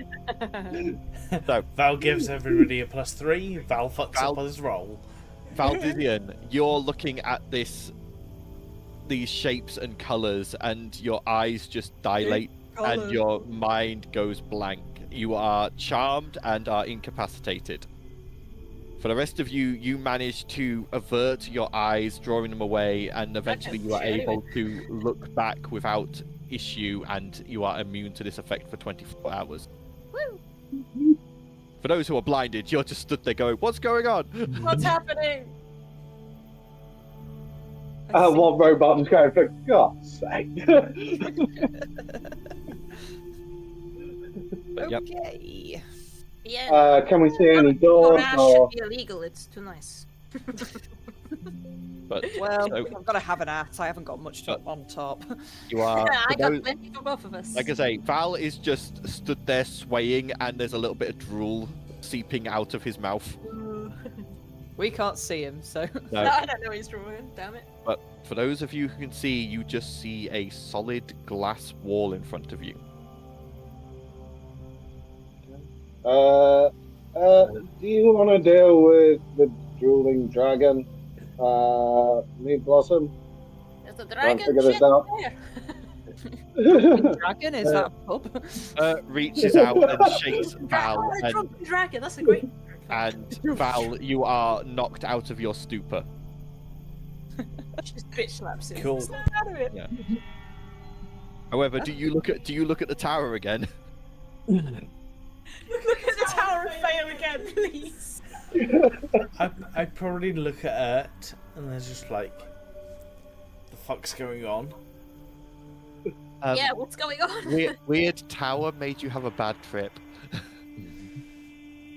So look at the tower. No, probably best you don't. Okay, I look down. Me and Fiona are just like, we can't see. Okay. It's a tower pretty. But, yeah, there is just this glass wall in front of you, stretching out, circular, curving away. I'm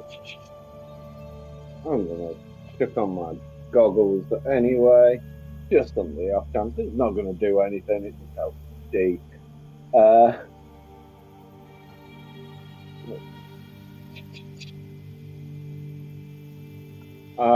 Can we see through the glass? The glass is reflecting light in such a way that it is opaque from this side. Okay. Can I feel anything on it? Is there Go ahead, and for those who want to look for some form of doorway, roll a perception check. Xandal at advantage because you put your goggles on, and it is If I- blocking some of the light. I mean, we're kind of limited. Can I see? You want to activate True Sight? Yeah, fuck it, why not? You activate True Sight, and you can see. Just me now, then. So, Do I Blossom, see the door?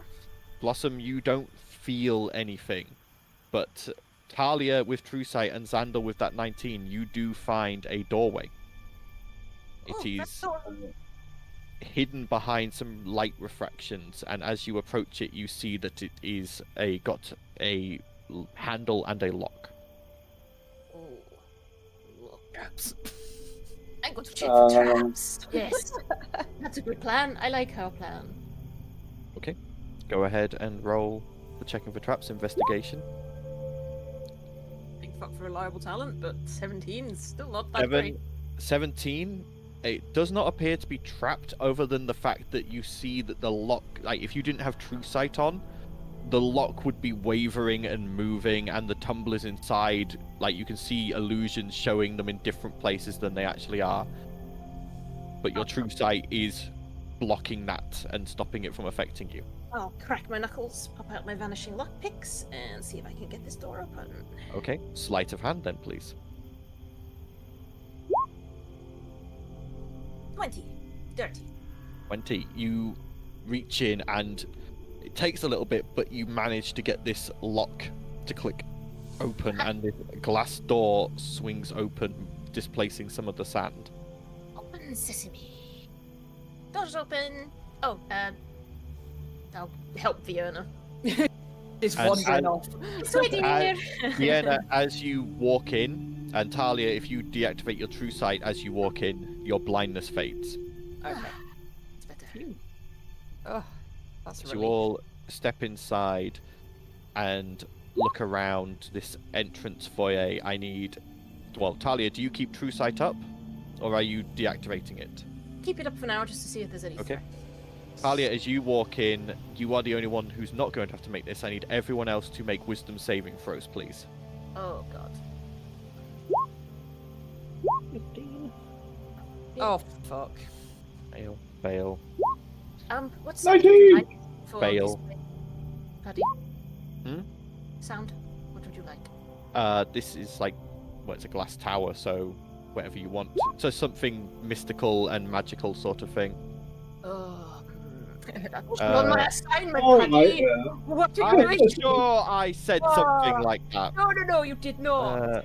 So, okay. Xandor, because of Val's +3, you pass.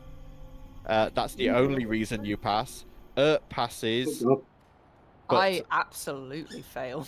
Vienna, Blossom, my nat and one. Valdizian, as you step inside, your vision goes dark for a moment, and then each of you is individually on your own, Sorry. locked in the illusion of the most idyllic, beautiful place you can think of, where you would never want to leave. And for the rest of you who did not fail, you just see them just sort of go still and just stop moving. And as that happens, you see the glass walls shifting as they begin focusing a beam of light towards where you are all stood, slowly focusing it more and more until it's beginning to burn, and you think if you don't hurry, this is going to start damaging you. But three of your friends God. are currently, in a stupor. This is kind of like the luminous labyrinth. Not good, not good, not good. Science, babies! I'm going to grab a mirror and point the light back. The mirror does nothing. Ah, Does shit, it not? shit, shit. No. Okay. So what do we need to do? Do we need to move? Do we need to, So at this Do we need point, to you've end all Mr. been stood Fence? there long enough that you are all going to take Rowan, you're 12 points of radiant damage. How many? Sorry. 12 This is points. literally Well, Luminous Labyrinth 2.0. okay. Very well. Can I see what's making the light? Go ahead and make a perception check at disadvantage. Okay. Rowan, your performance was amazing. Like, What? I'm in a place Probably not. like an imaginary place kind of The thing. light is just blinding you, and you're trying to look through it, and the patterns on the walls are still there and flowing and moving, and it's difficult to make out anything. Okay. I'm not strong enough to grab people. Because I use intelligence to swing a sword. Strong people grab bigger people. I'm just going to try and buck it towards somewhere. You are all going to take another 14 points of radiant damage. Just fucking, can we please just go somewhere, please? Like, why are we standing here and just getting obliterated? Let's do something. That's kind of what I'm doing. I'm moving. Is there anywhere we can go? Is there You're any stood- cover, you're- anything else? You are just stood in an empty room surrounded by glass walls that are focusing this light into laser beams that are blasting at you. Right. Is there Okay. anywhere we can go? Can I see any safety? Like, I have true sight up. Where are we You've got going? True Sight up, make a perception check.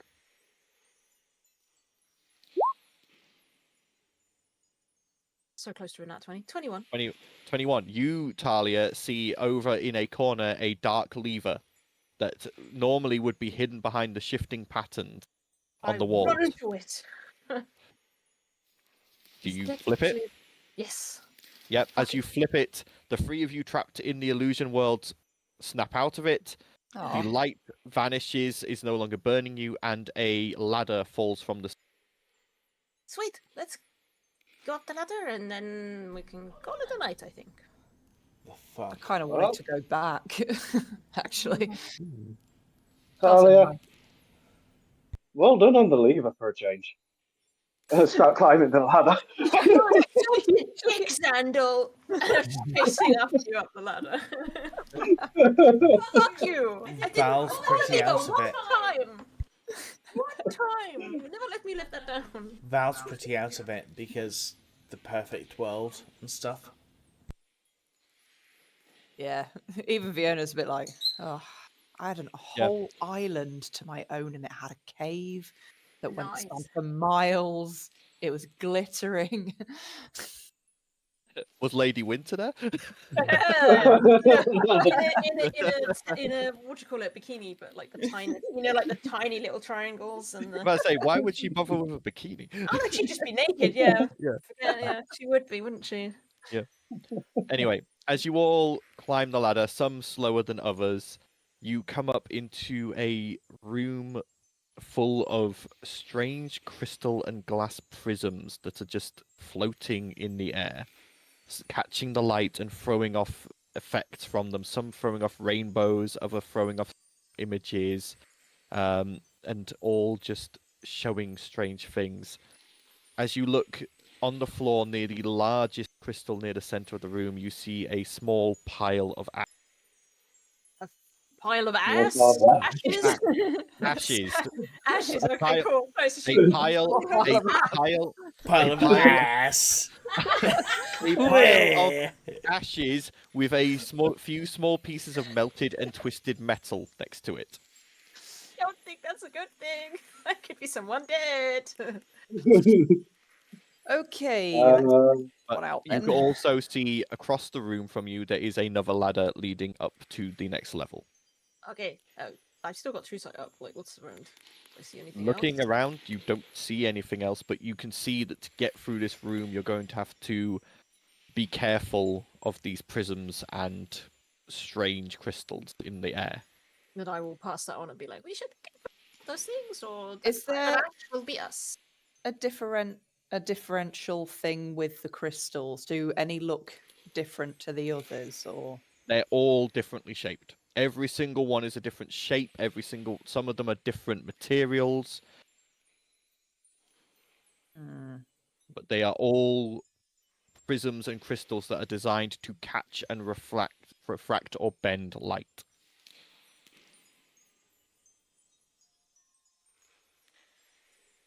Just thinking it's 22 minutes past 10. yeah, I'm keeping We an should eye on probably- it. Okay, Should we pause at I this should be level? fine. admittedly, I should be there's- fine for a bit. admittedly, you get through this room. The next one is the last one of this tower.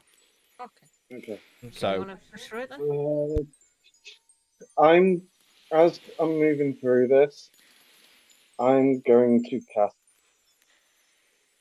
a 4th level spell. okay, interesting. Let's. Mirage!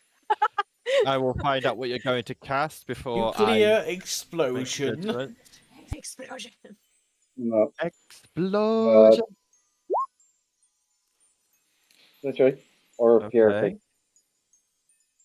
Purifying energy radiates from me in an aura within 30-foot radius. Until the Okay. spell ends, the aura moves with me, All right. centered on Well, me. all right. Well, I was going to say to move through this room, you all need to make me dexterity saving. You now make them with advantage because of Xandal. Oh. Okay, dexterity saving throws with advantage. Yep.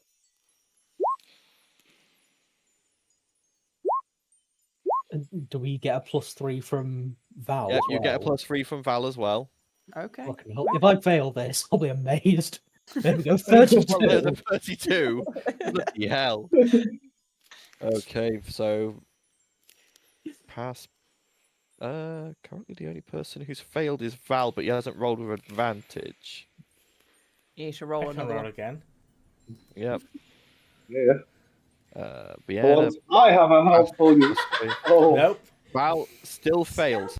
Okay, so Val is the only one who's going to have this happen. I need you to roll me a d6, please. A d6. Okay.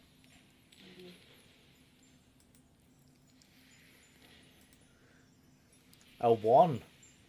A 1. Okay. As you are moving through this room, Val, you are trying to dodge these prisms and crystals, and your wing just catches one. And you watch as it catches the light, and from it a fireball appears, zooming towards you, and you have but a moment to react. Are you muted, Annette? Shit, I mean fireball as in I don't care how big the room is. Fireball. Yep. Oh fuck. I'm just gonna make Oh, my wait, aren't you- shield fully shield, like formed, and Yeah. just like And as you brace, I'll take this that. fireball hits, explodes, and you are surrounded by flames, but take no damage as this is all an illusion. yeah, fair. Yeah. Yep. But you We're all at- manage then to cross and climb up the next ladder, and going up you find what looks to have been the quarters of whoever lived here. The floor is dusty, and it's a mix between bedroom, it's like just a living quarters. There's bedroom, kitchen, bathroom, and like library / living area all rolled into one in this room. But everything is covered with dust. The walls up here do not have that weird pattern on them. They are just glass looking out across the desert in all directions. Anything hidden or anything? Go ahead and roll a investigation check. Do I get advantage for having true sight up, or? So yeah. No, but you would be able to see the hidden trapdoor above the bed. So there's a trapdoor above the bed hidden by an illusion. There's a trapdoor over there, and I'll point to it. Okay. Vienna will just have a general snoop around the room. Okay, go ahead, roll investigation. Any good shit? 19. 19. So looking around this room, Talia and you get distracted by a couple of gizmos that seem to have like the purpose of creating weird small illusions. Vienna, you on the other hand find underneath Wait, the what? I bed. didn't roll anything. Oh, I thought it said Talia did. I Oh. said I was gonna roll something, but then you said I saw Oh, the it's trapdoor Val. with Sorry. true sight, so I didn't bother. Val and get distracted by those. I'm just looking around the room with true sight, Okay. looking for stuff, but all I've Alright. seen is the trapdoor. Vienna, you find underneath the bed a chest. It Ooh. is unlocked and contains 1,000 gold pieces and Hey. 6 rubies, which look to be worth 100 gold pieces each, as well as 2 vials. One a large vial of red liquid, and Hang the on, other. hang on. I might have to write this down. 'Cause Okay. bear with. Well, in the meantime, is the compass pointing in a The particular compass direction? is pointing up at that trapdoor. Right, start again. 1,000 gold. 1,000 gold pieces, Yep. 6 rubies worth 100 gold pieces each, Rubies. Being a shit. Valued at what? Sorry. 100 gold pieces each. So you can put rubies worth 600 gold pieces if that's easier. That's all right. A large vial containing red liquid, which you can see looks to be a healing potion. A Okay. superior healing potion, if you want to be specific. Ooh. And a vial filled with a clear liquid. And vial of clear liquid. Okay. And opening the trapdoor, it is unlocked, and again a ladder descends from it. And as you climb up, you find yourselves in a study wrapped with glass bookshelves that cause the light to shine from around the numerous books on their shelves. And there is a desk, a glass desk in the center, and upon it is a large open tome looking to be made out of clouds with pages that flutter as if they are in a breeze, and the compass points directly at it. Interesting. And from your reading, you would assume this is the soulbound item, the Tome of Winds. And at that point, we all end. It's up to you guys. If one of you wants to try and bond with it, we can do the test now, quickly, or because it is a fairly quick test. Oh well. Or I was gonna say, what do we know of it? Yeah, I was going to say, do we actually know anything about it? so, you know that from what you researched, you know it was made by it's something to do with magic casting. That's, I believe, all you managed to research on the Tome of Winds. From the few things you read, it's classically been owned by powerful archmages. I think I'll go over and at least pick it up. If it automatically sends me into a test, then as you pick it up, it's very light in your hands, and you can feel it trying to connect with you, but you can feel that you can choose whether or not to connect to this. Oh, nearly everyone else's hasn't been too terrible up until recently. Yeah, I'll do it. Okay. As you accept the connection, the tome shines a bright gold, and from it a cloud-like substance begins to flow outwards into the room, and then begins to take a shape of a large, blue-skinned woman dressed in fine silks and gold ornaments as a genie forms a simulacrum of a large woman, of a large blue woman who reclines on clouds. Is she hot? She's gorgeous, ethereally beautiful, black hair down to her waist. Is she big?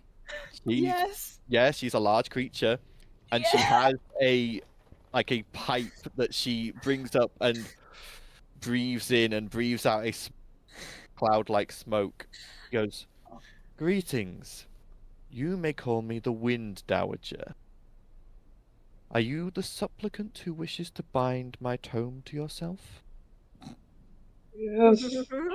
Bind something to myself. Interesting. I've never seen a supplicant as short and cute as you before. Very well. The curse continues. Fuck, Darren.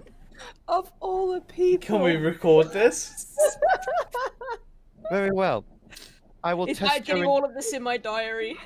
I will test you to see if you are intelligent enough to utilize my tome. Ooh. Are you ready?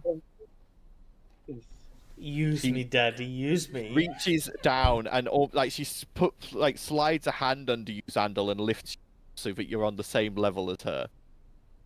And Lifts she him looks from at you. where? To begin, let's start with a little riddle. If all Wibbles are Kriggles, all Borkins are Quumblins, no Hoggles are Borkins, and all Kriggles are Borkins, is it true that all Borkins are Kriggles? What? Yeah, that was a bit fast for me at this time of night. If all Wibbles are Kriggles, all Borkins are Quumblins, no Hoggles are Borkins, and all Kriggles are Borkins, is it true that all Borkins are Kriggles? You might have to write that down and think about it. You're on your fucking own, Aaron. Yeah. I haven't got a clue. I think even Reese is confused. Oh no, I know the answer. You got it? Oh, of course you do. Of course you do. Oh my god. Can we see this, by the way? Can we? Oh yeah, can we you help can him? all see this. You get the feeling that this is a solo thing. Whether you can actually assist, you're not sure. Yeah, this is definitely a thing that I am going to struggle with on 3 hours sleep. Can I find a friend? So I will say Xandal would be intelligent enough for this anyway. I will Yeah. allow each other player to help you once during these tests. Okay. I would like help with this because I am way too tired. Ask the audience. So yeah, this is out of character helping, so it's not your characters actually helping.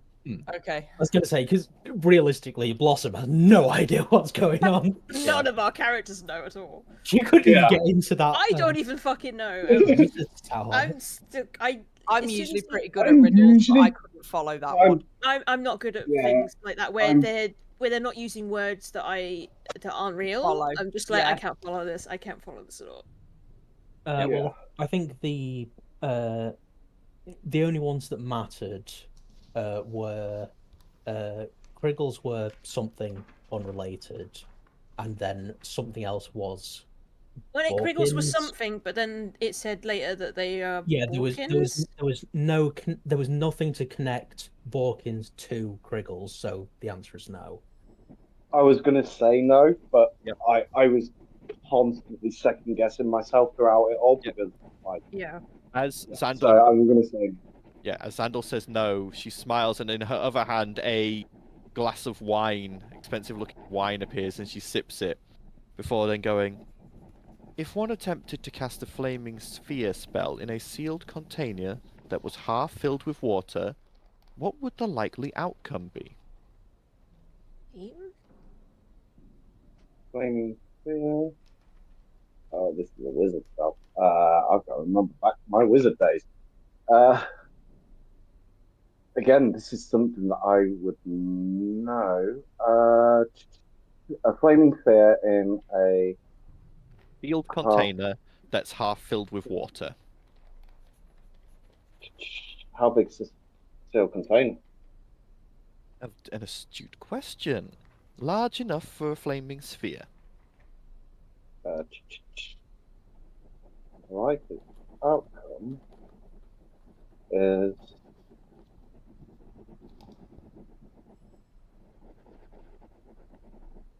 Flaming Fear's 5 feet in diameter. yeah, it's 5 feet. So bright light, I remember that much. And you can move it around the battlefield like a ping pong ball. Yeah, over barriers of 5 feet tall. Jump across pits. Of 10 Yeah. feet. The likely thing is water will evaporate. All right. Next, you are stranded on an island with a mountain, a small pine forest, a freshwater river, a lake, and a beach with good shallows and access to various fish and shellfish. Using only what you have to hand and 3 common magic items you could have taken with you, how would you make your way off the island? 3 common magic items. Only what I have on hand.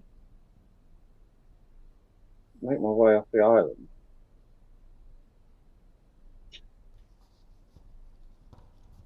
Gate spell. You're on an island. Dimension door. I don't have access to either, technically, so. 3 items. 3 common items. Yeah, Oh. common magic items. We're talking things like immovable rod and stuff like that. I mean, you can use the immovable rod to go from, like, nation to nation. The thing is you're on an island. So what you need to do is you need to make a boat and follow the river to get off the island. Is the cloak of the manta ray common? It's not, no. Is that your answer? To cut down the pine trees and make a boat? Yeah, you only asked us to get off the island. You didn't ask for how long for. Indeed. Finally, what are the limits of science and magical experimentation?